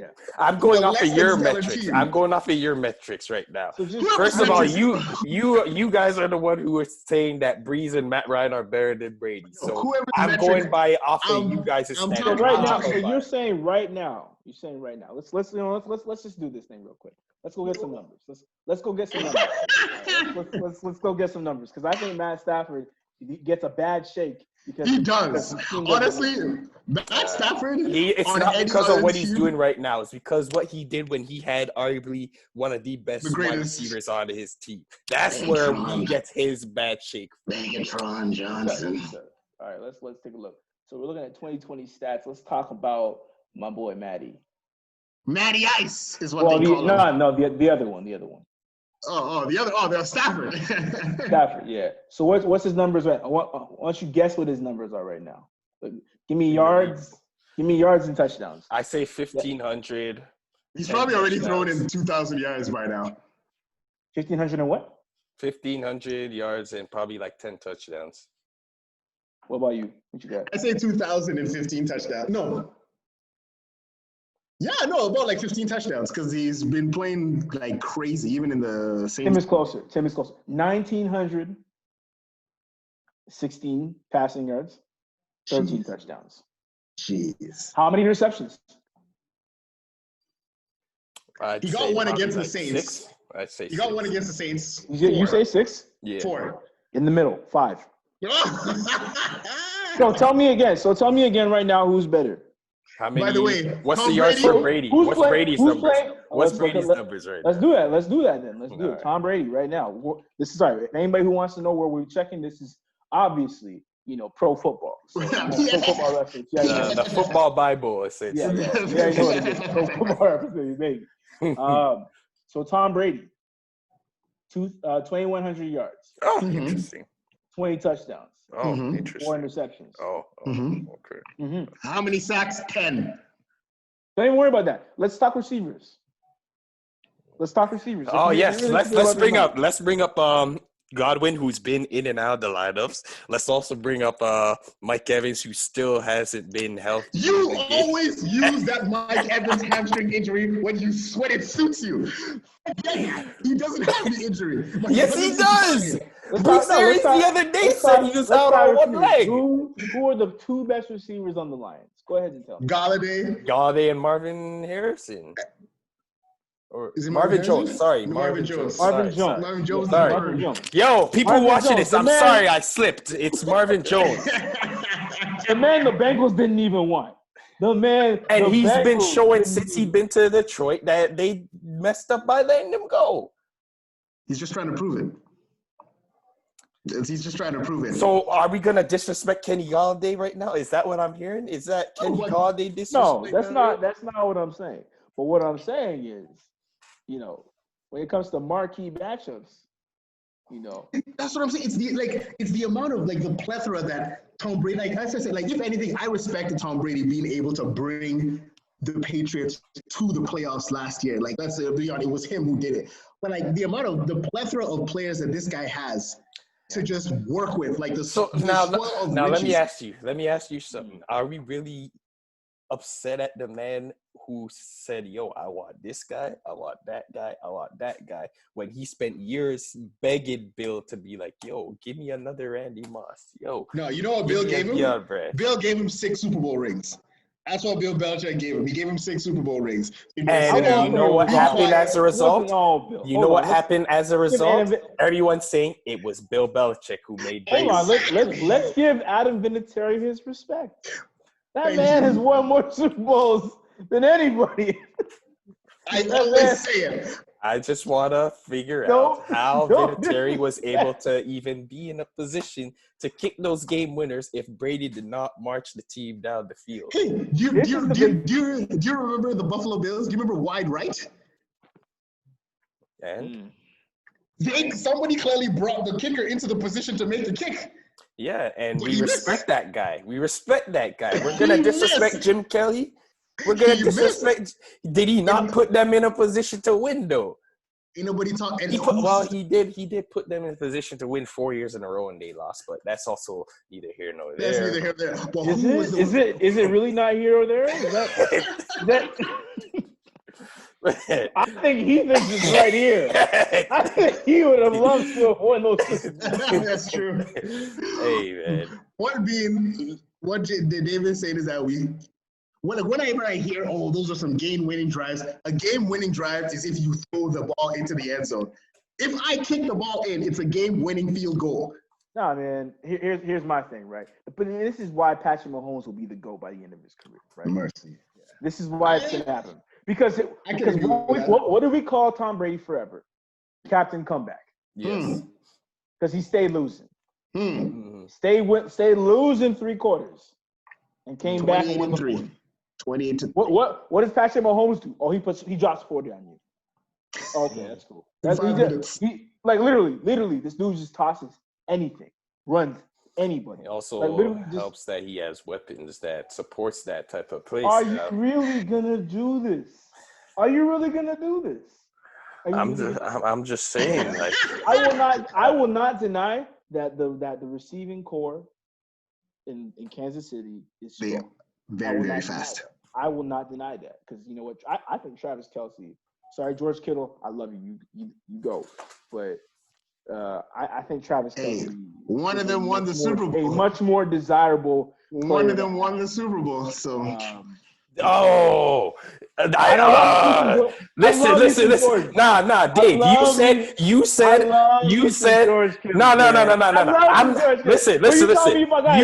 You told me just the other day that I cannot say, "Oh, Shannon is the GOAT because of the jewelry he has," and now here Tim is trying to say because Travis Kelce won a Super Bowl that makes him more. No, that's just me. That's just me. No, I got no issues with Shannon Sharp. You know he played for my squad, bro. Why am I gonna fight on that?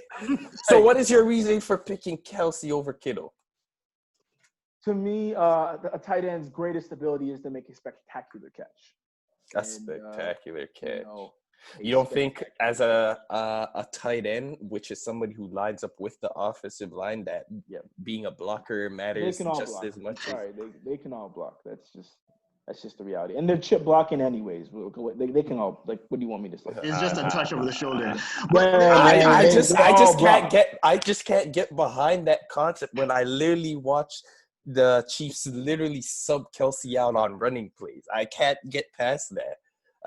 Part of it is you don't want to lose, like, because the thing about it, if you put him in a position where like someone goes at his knees because they're like, oh, it's a running play, you're taking out probably your second best receiver. Okay. So that's part of the logic here. But a part of it is, I'm sorry, like in today's NFL, we protect players. It's just not back in the day, you know. I feel like it's hard to like. Obviously, I was just kidding about the whole Super Bowl thing because for goodness sake, my quarterback has one ring and I still love him to death. But it's very, because if you look at the way Kelce plays, and not Kelce, Kittle plays, it's kind of sad because he's injured now. But like he elevates a blocking tight end. If anything, is because like he goes out of his way to do it.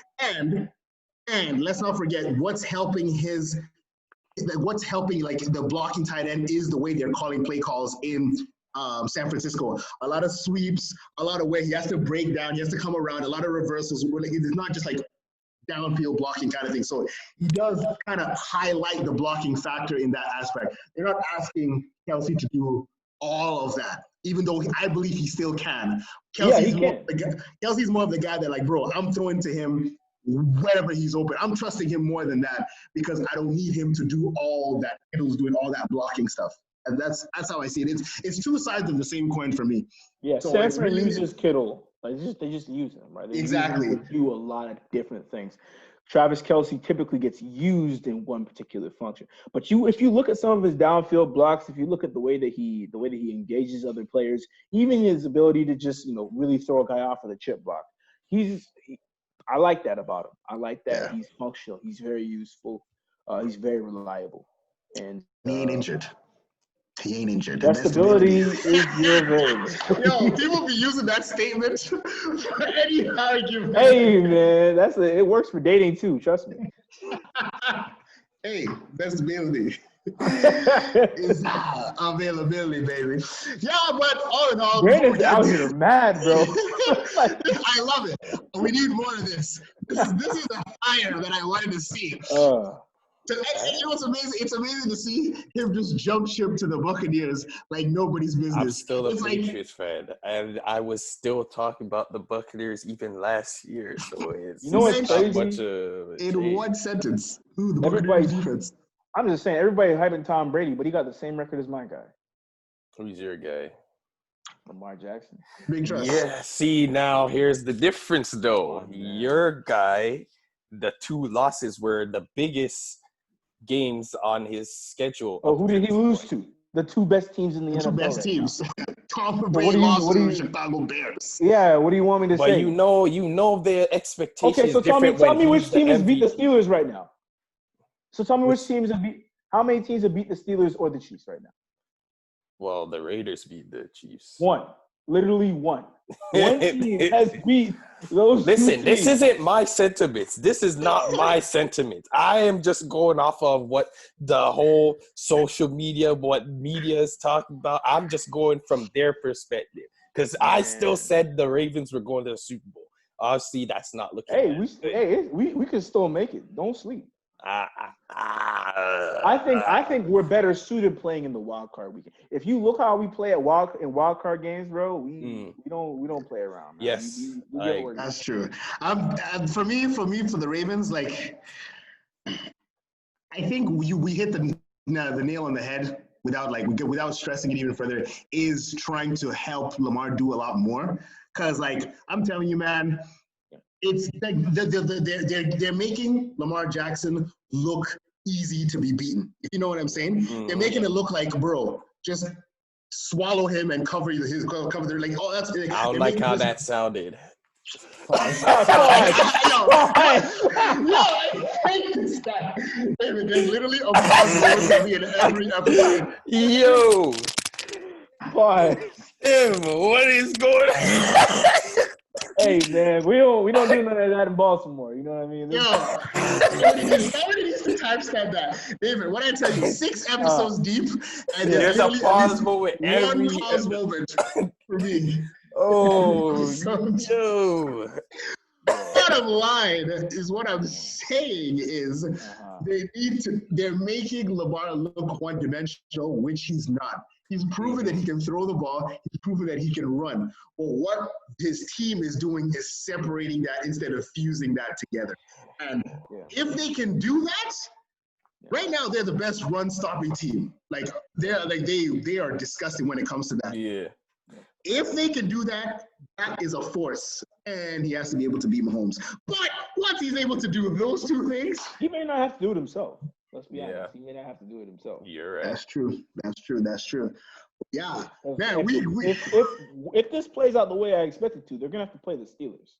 Yeah, definitely. And I love that rivalry. Casey's gonna have at least 2 games before that point. Yeah. I love that rivalry, though. That Steelers versus Ravens. It's a really different rivalry now than it was. Yeah, like Terrell Suggs, Casey Hampton, like it was a defensive run rivalry back then. Yeah, it was true. Yeah, front seven beating on each other, and literally.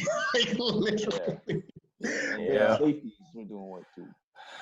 Big shout out to my guy Ryan Clark, who doesn't get enough credit for being who he is. I know. Yes, we already know he pretty much allowed Polamalu to do the things he did. For sure. And Ike Taylor. A lot of people sleep on Ike Taylor. I'm going to put respect on Ike Taylor's name, too.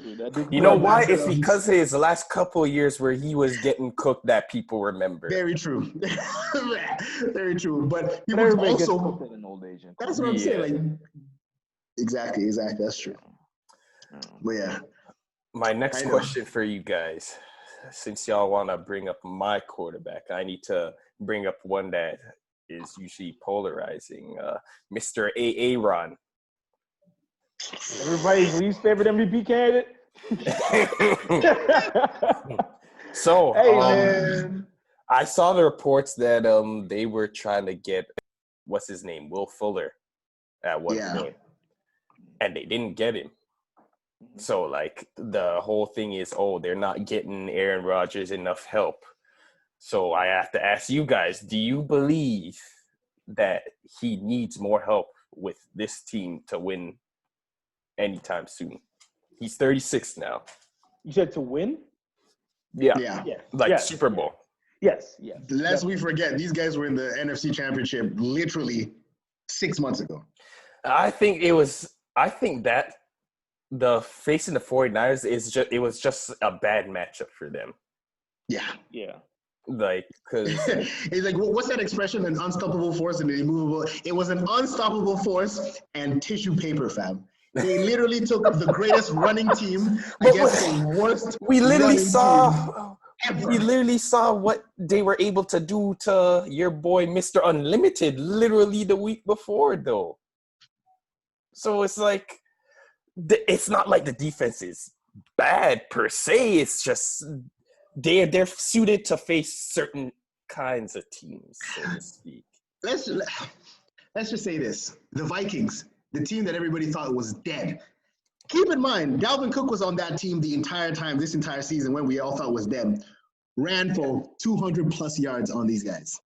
The running back, AK, that you guys said was not good. You saw what he did to them, even when the Saints lost. Wait, not good. Wait, when did I say not good? I never said he wasn't good. I just said there was a handful of running backs that I would take before him. That's a side conversation. It's just looking like that handful of running backs is a lot smaller than I thought.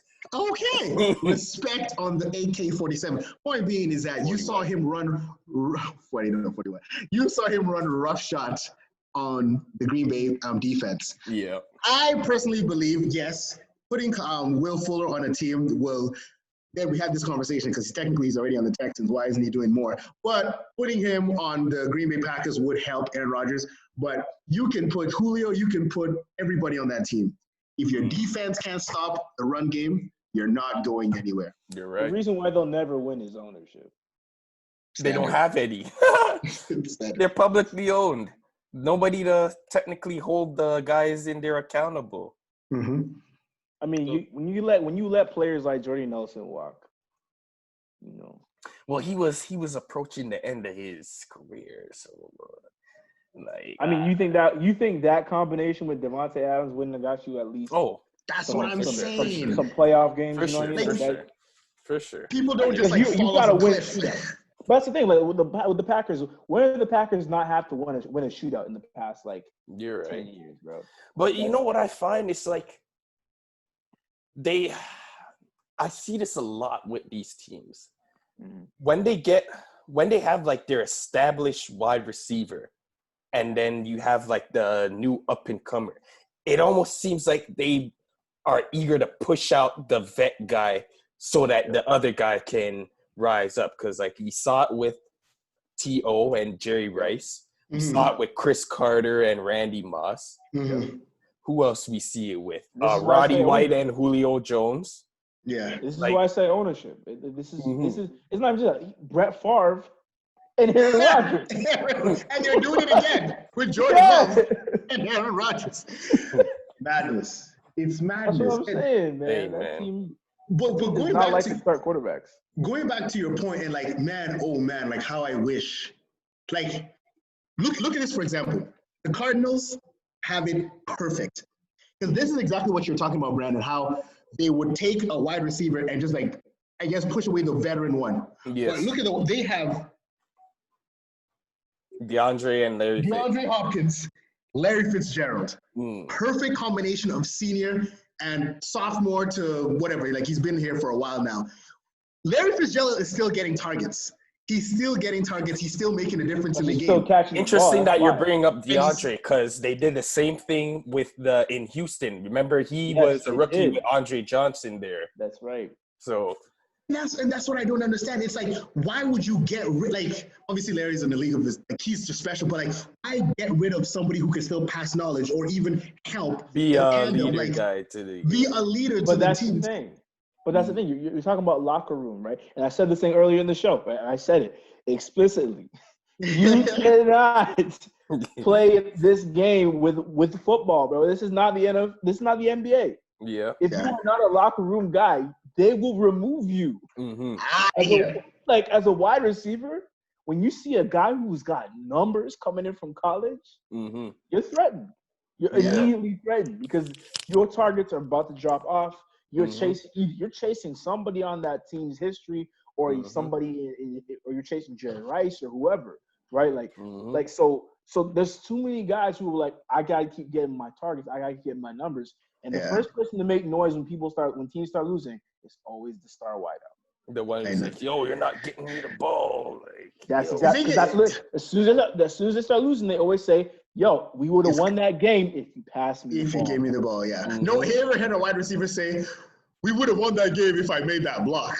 Never has it ever said that. Never. Or yo, it's never, oh, if you didn't pass it to me, or sorry, let me start over. I'm just getting my words jumbled up. They never say, oh, let's say like I'm Larry Fitz. They'll never say, oh, if they passed to DeAndre Hopkins, we would have won the game. It's always exactly. You would never say that. Like, why'd you give me the ball? You should have given it to me. Never, ever. And that's not who they are. It's not in the DNA, bro. And honestly, and I don't want to beat the dead horse because he's still alive and well. That's why I love Larry so much, because he changes. Like, if more receivers were like Larry Fitzgerald, they would be winning MVPs throughout the entire game. And I'm so upset because he is like, as a Saints fan, obviously I want the Saints to win the Super Bowl, but the fact that Larry Fitzgerald has not won a Super Bowl would be the big, and if he retires without winning the Super Bowl, it's going to be the biggest crime in the NFL because he is Barry Sanders, never been, Megatron. Over those two? Dan Barry Marino. Sanders played. How many seasons Barry Sanders played? 9. Dan Marino. There's the answer to your question. I think that was Dan Marino as well. I'm not just talking about who the player was, like stats wise. I'm talking about who the player is as a human being. Oh, got you. Yeah. He's just a think about like every time I watch the Cardinals play, and every time like he's the first person to hustle the ball to the line whenever it's a 2-minute drill, whatever like they need that field goal or everything. Like he's such a team leader, and obviously you know he came from that like Chris Carter tree. You know what I mean? Studying under Chris Carter and whatnot. Yeah. This guy's such a great player. And, like, if anything, out of every player that made a trade in the beginning of the year, Cam Newton, Tom Brady, I am literally the most happiest, not a real word, most happy for DeAndre Hopkins because as much as we love our boy Deshaun Watson, he is finally getting to actually enjoy playing football on the Cardinals. Let's be honest. Yeah, well, he didn't have Bill O'Brien being enforcer. So you're right. He's gone too. I know. But yeah. All right. So since you brought it up, can we all agree Chris Carter had the best hands at a wide receiver ever? Can we all agree on that? I would agree, but I mean, some people would say Jerry Rice is still up there. I'm just talking about the ability to catch the ball. Just the ability to catch. I've heard the arguments for Chris Carter. I've heard the arguments. It's close. It's Chris Carter or Larry, right? It's just like I just look at the things that Larry catches sometimes, and I'm just like, well, I just look at some of the catches that Chris Carter. Those I'm not gonna say he was the master of the toe tap. He was even nice in Miami. Like he was the master of the toe tap. He did the thing, man. I won't say he didn't do the thing, but I also. Like Larry, man. Well, he did. He like I said, he came from him, man. Like it's. He literally he taught that kid how to catch. He did throwing bricks at him. Literally a ball boy in Minnesota. That was crazy. I never mentioned Jerry because obviously he did come out saying he was using Stickum, so I have to put that into account. He was using Stickum. Man, listen, if I put Stickum on your hands, you think you'll be catching balls from Steve Young or Joe Montana? I'm just saying it matters. It matters, man. Using Stickum, it matters in this case. It does. Being guarded by Deion Sanders. I'm just saying. That's why nobody talks about Lester Hayes. I'm just saying. Mm-hmm. True. Well, yeah, I'd say it'd be those three closer to Chris Carter, just because Chris Carter taught everything he knew. It's true. Mm-hmm. But yeah, I mean, Chris's hands were like guaranteed, like just a vacuum, straight vacuum hands. It's kind of upsetting to know that those guys. It was him and Randy Moss on one team, and Randall Cunningham. And they still did win the Super Bowl. That's crazy.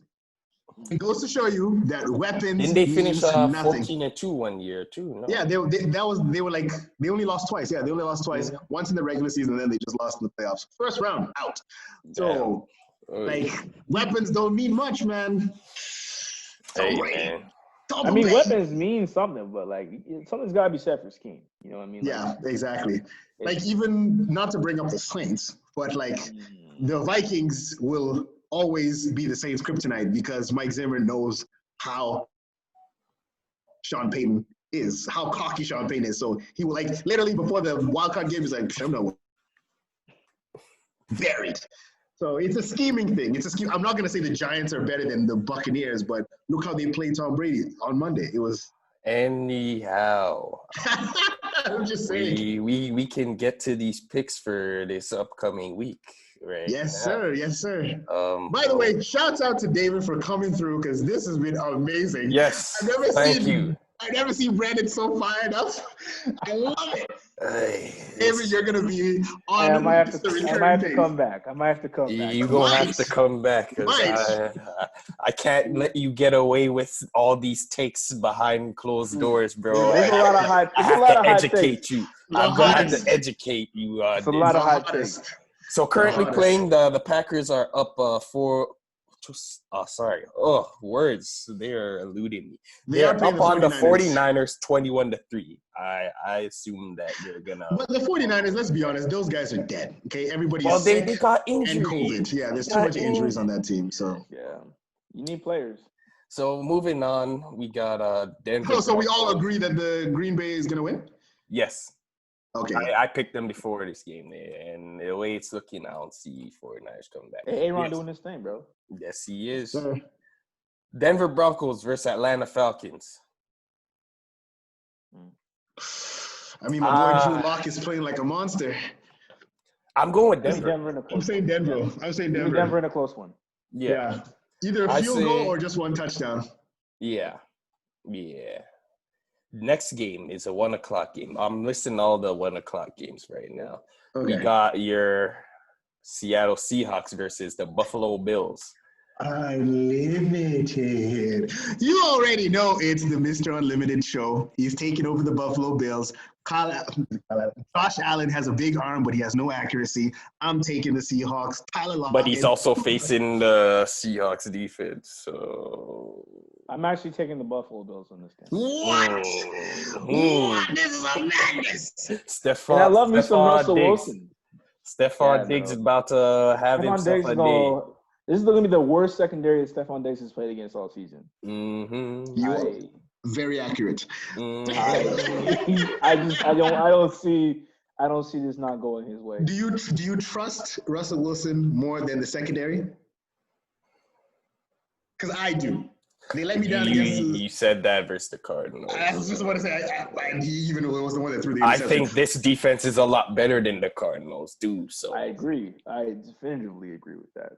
The Bills are definitely the best team in the division right now.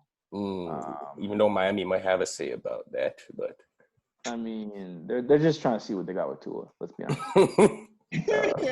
So far they're right. So far they are right. Seahawks. I still go with Seahawks. Probably I'm going with Buffalo as well. Yep. Okay. Seahawks are a 2.5 favorite in that one, so it's pretty much like gonna be a close one based off. That's media. That's just media writing. Don't worry about it. Yeah. Next we got Big Dave, his team, the Baltimore Ravens at Indianapolis Colts. Give me that one. Oh, you trust Lamar over Phil Rivers, huh? That's so crazy that we're talking about Phil Rivers in 2020. That's so crazy. Who is Rivers? I mean, he gave Lamar his first loss in the playoffs, so hey. No, the Chargers gave him his first loss, not Phillip Rivers. Phillip Rivers gave the ball away as he usually does. Ken Lamar for the win, Ravens for the win. I'm going for Baltimore on that one. At least by 10 points. Yeah. Next up, we got a snooze fest. Houston Texans versus the Jacksonville Jaguars. Ooh, saucy. I think Houston wins that one. You gotta disrespect Deshaun Watson like that. Talk about snooze fest. That's your guy. He is my guy, but the team is not good. Yeah, that's why I'm gonna say, give me that Minshew. Give me that Minshew mania.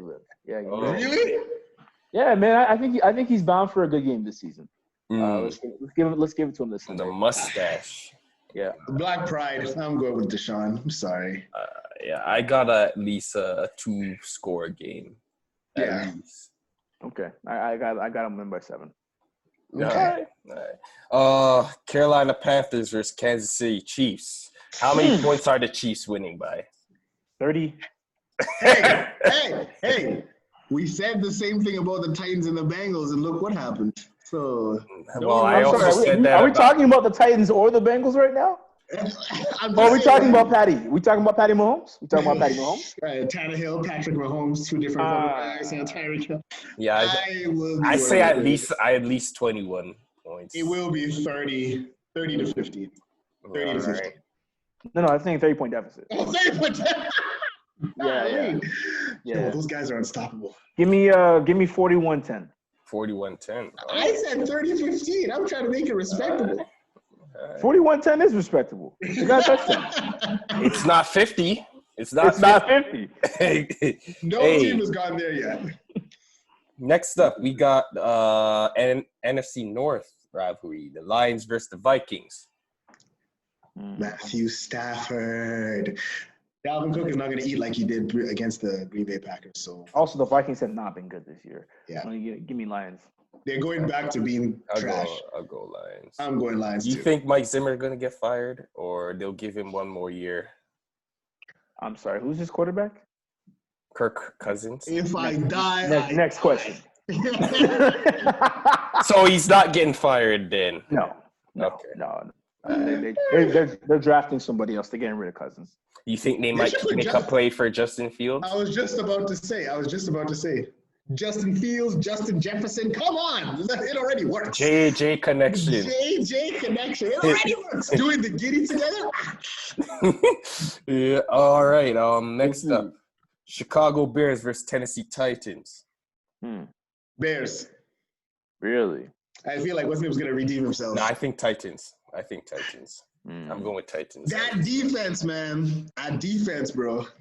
That defense is a weapon.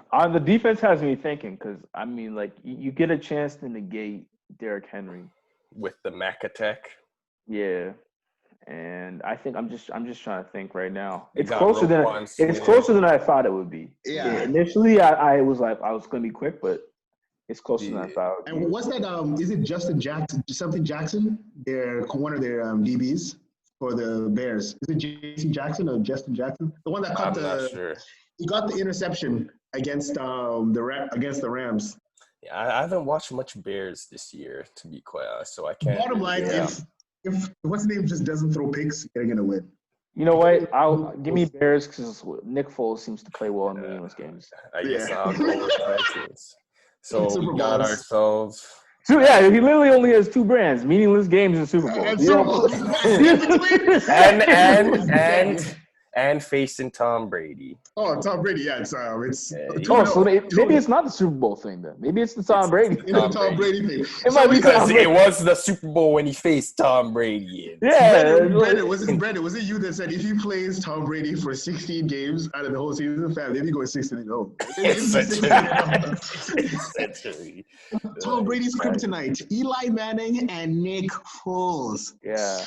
Hall of Famers. Yeah. Future Hall Coincidentally, all of his Super Bowl losses were to NFC East teams. Imagine that. Imagine that. But yes, we got the New York Giants versus the Washington football team. I got Washington. We got a name before the Washington TBDs. Do you realize that? Yeah. Overtime got a name before Washington. I'm going Washington. I'm saying Washington. Yeah, give me no name.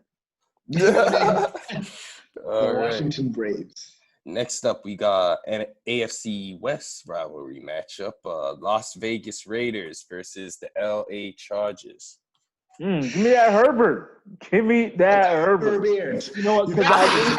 I'm going with the Raiders. I do like the way Las Vegas has been playing, but I think Justin Herbert's numbers are finally going to get him a win. That kid is good, man. Like, I don't know what it is about the Chargers about blowing the Chargers gonna charger, bro. You thought it was just Phil Rivers? Nope, it's the Chargers in general. Hey, it looks like Eli Manning was right again. You know what I'm saying? I know, right? Who would have thought? Eli Manning getting 2 positive shout-outs in one podcast. Imagine that. And you don't want to make him a Hall of Fame? So 2 of you guys are going Chargers, huh? I'm going Chargers. I don't consider him a Hall of Famer because if you're just saying, oh, he beat Tom Brady twice when it mattered, it's like, okay, what else? You got more rings than half the guys in there. So. Thank you. But I mean, I'm on Brandon's side. He's not a Hall of Famer. Yeah, there's no way the hell he's gonna be a Hall of Famer. He's led the league 3 times in interceptions. That you're very much recognizing mediocrity, though. That's his record, though. No, but that's what I'm saying. No one is going to the Hall of Fame when you lead the league in bad things. So it's impossible. I mean, Brett Favre led the league in like all-time interceptions, but he also threw a lot of touchdowns to make up for it. Yeah, you're right. So Jameis Winston then Hall of Fame. You said word. Anyways, Miami Dolphins versus Arizona Cardinals.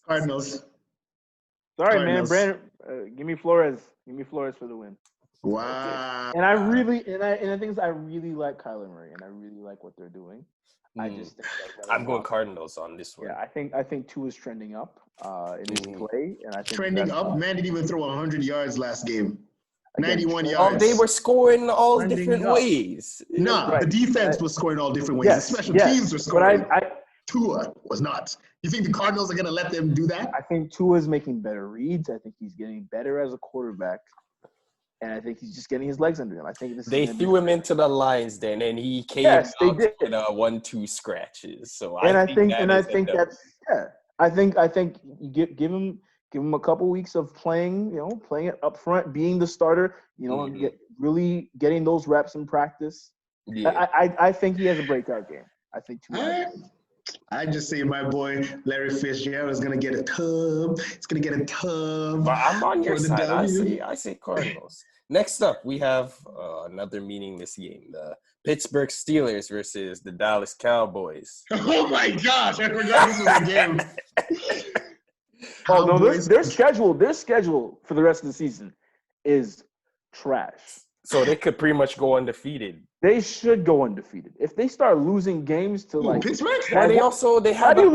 Well, they had a third place schedule. That's why. Because can we do a bonus? Let's do a bonus feature because I want to talk about the Pittsburgh Steelers schedule. All right. Let's go. First, let's just get the last two picks and then we'll start that.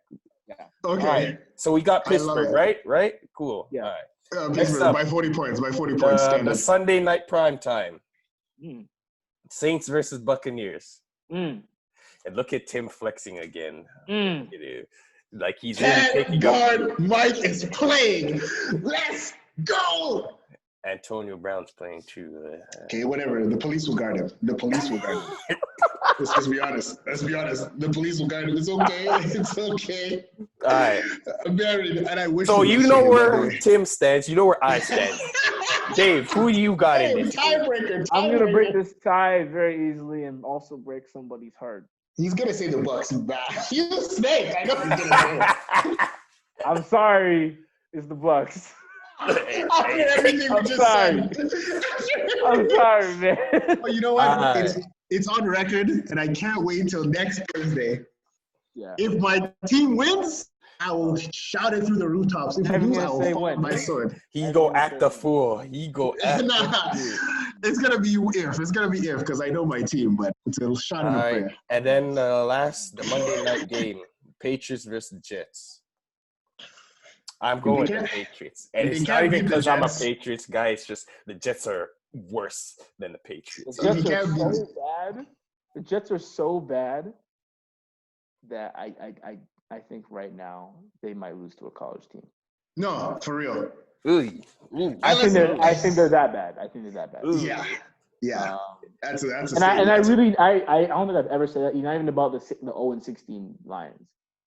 I think the Jets are actually that bad. I think they need to blow up everything. I think they need to literally just trade whatever, anything that's not nailed down, trade it. Coach, do you think it all started when they got rid of Jamal Adams, or? I think getting rid of Jamal Adams was actually a courtesy. I think it was two. Jamal Adams, Robbie Anderson. They literally got rid of the only two people that were doing anything on that team. Yeah, I think they said to them, they're like, hey, you know what? Like, we're not playing for anything right now. If you want out of respect, like let's see what we can get for you. How do you feel about that? And they're like, you know what? Thank you for this, and we'll let you go. I think that's how it played out. Because I think what they really need right now is to figure out a way to have enough cap space to give Trevor Lawrence the support he needs. Yeah. I think they're giving up on Darnold there as well. I mean, it's not even giving up so much. It's just like, what are you really holding on to? You know what I mean? No disrespect. Because I think that if Darnold was good enough to beat out Joe Flacco in like the off season, you know what I mean? Like if that was on the table, we wouldn't be having this conversation. You know what I mean? True. And I think that says a lot about Darnold's preparation.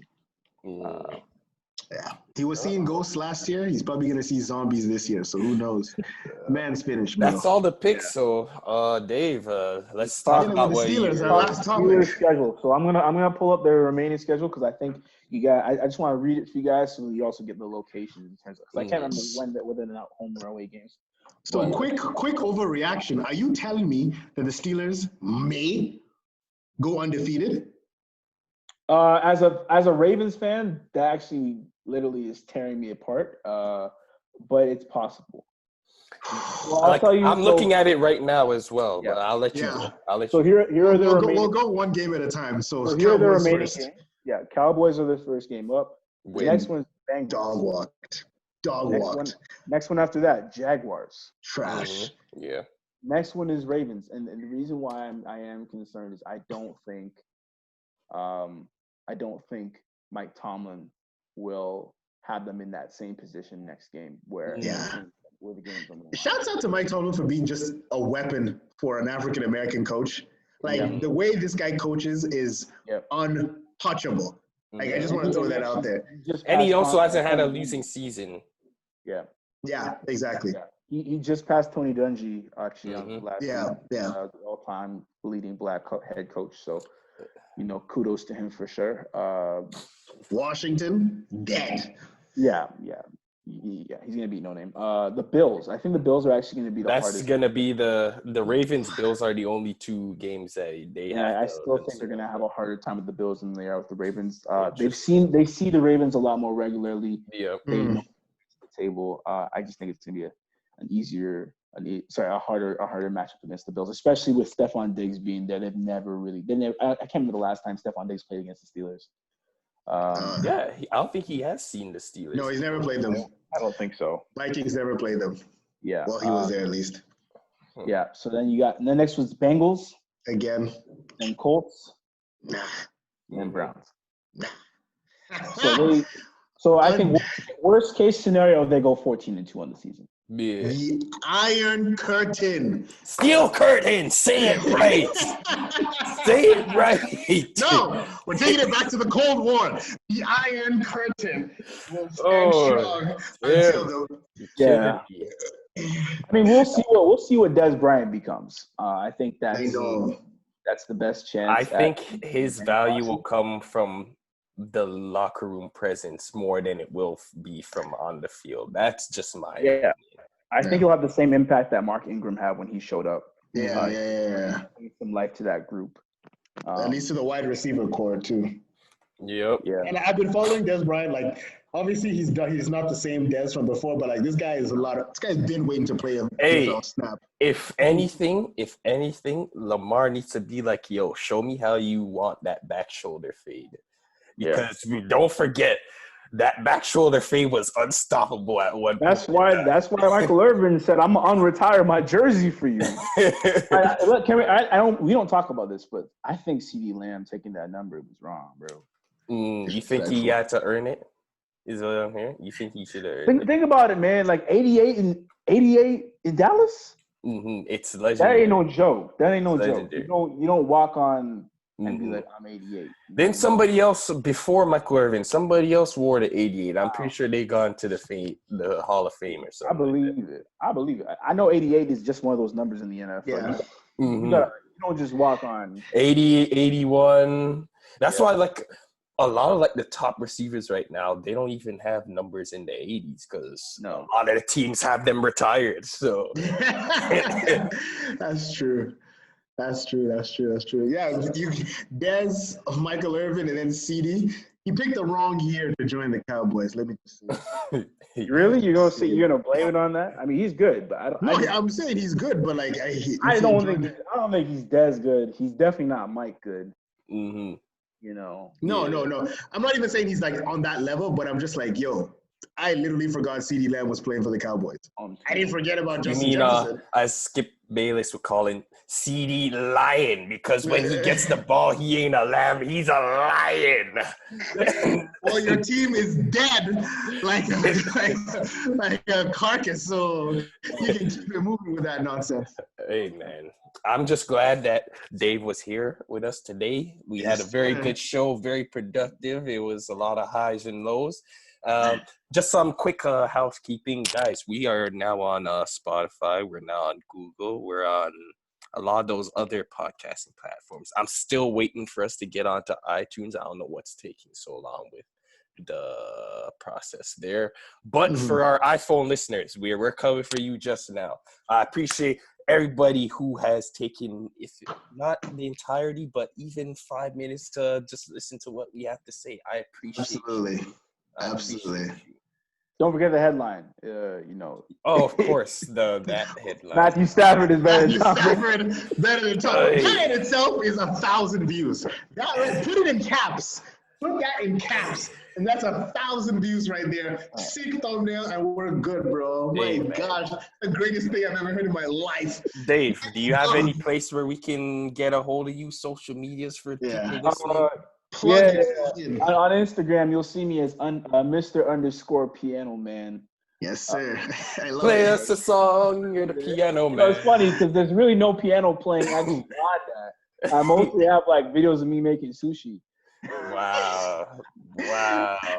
But you know, if false you want advertising. I mean, it's some false advertising, but I play on my story every once in a while. So, all right, fair enough. You know, just keep your eyes peeled. We're working on a Christmas album. Hopefully, it drops this Christmas. Yes, sir. And David Manga, that's still on hiatus. That's still in pause. No. We're still writing. I'm still. Amen to that. I got some research and this guy's multifaceted. Okay. Oh, well, for sure. This is the big writer over here. Big writer. Okay. And also part-time indestructible superhero with broken collarbones, fingers, and all. Yes, sir. And y'all know where to find me. I'm the Brandon Andrew on Instagram. The B is a 6, representing the 6 Super Bowl rings that this team has right here. Wow. You know where to find Tim, Mr. Dem Ones. Dem Ones, that's the one which represents the one Super Bowl that we have on Instagram. You already know what it is. DEM1NEZ, right? Yes, I didn't realize y'all only had one. Didn't y'all have Archie Manning as your quarterback? We were garbage with Archie Manning. What do you mean? We had bags over our heads. Stop that noise. Back when they were the Aints. The Aints. We were literally the Aints. You know what's crazy? This is the worst thing that I could probably say, but the greatest thing to ever happen to that football team was Hurricane Katrina, bro. Once that hurricane hit that city, galvanized the city, and you know it. Hey, and we're gonna do it again this year. Sometimes there's a blessing in the disguise, but doing it this year, it ain't happening. All right. Anyways, guys, I appreciate everybody once again for listening in. This is Ovatime with B&T featuring Mr. Dave. Hopefully, we see him a lot more often. You know, he's got some knowledge. Whether I agree with it or not, that is completely. He brings that fire. We call it marketing. You know what I mean? All right, guys. Have a good night or morning or afternoon, depending on when you're watching / listening to this. Peace out. Laters.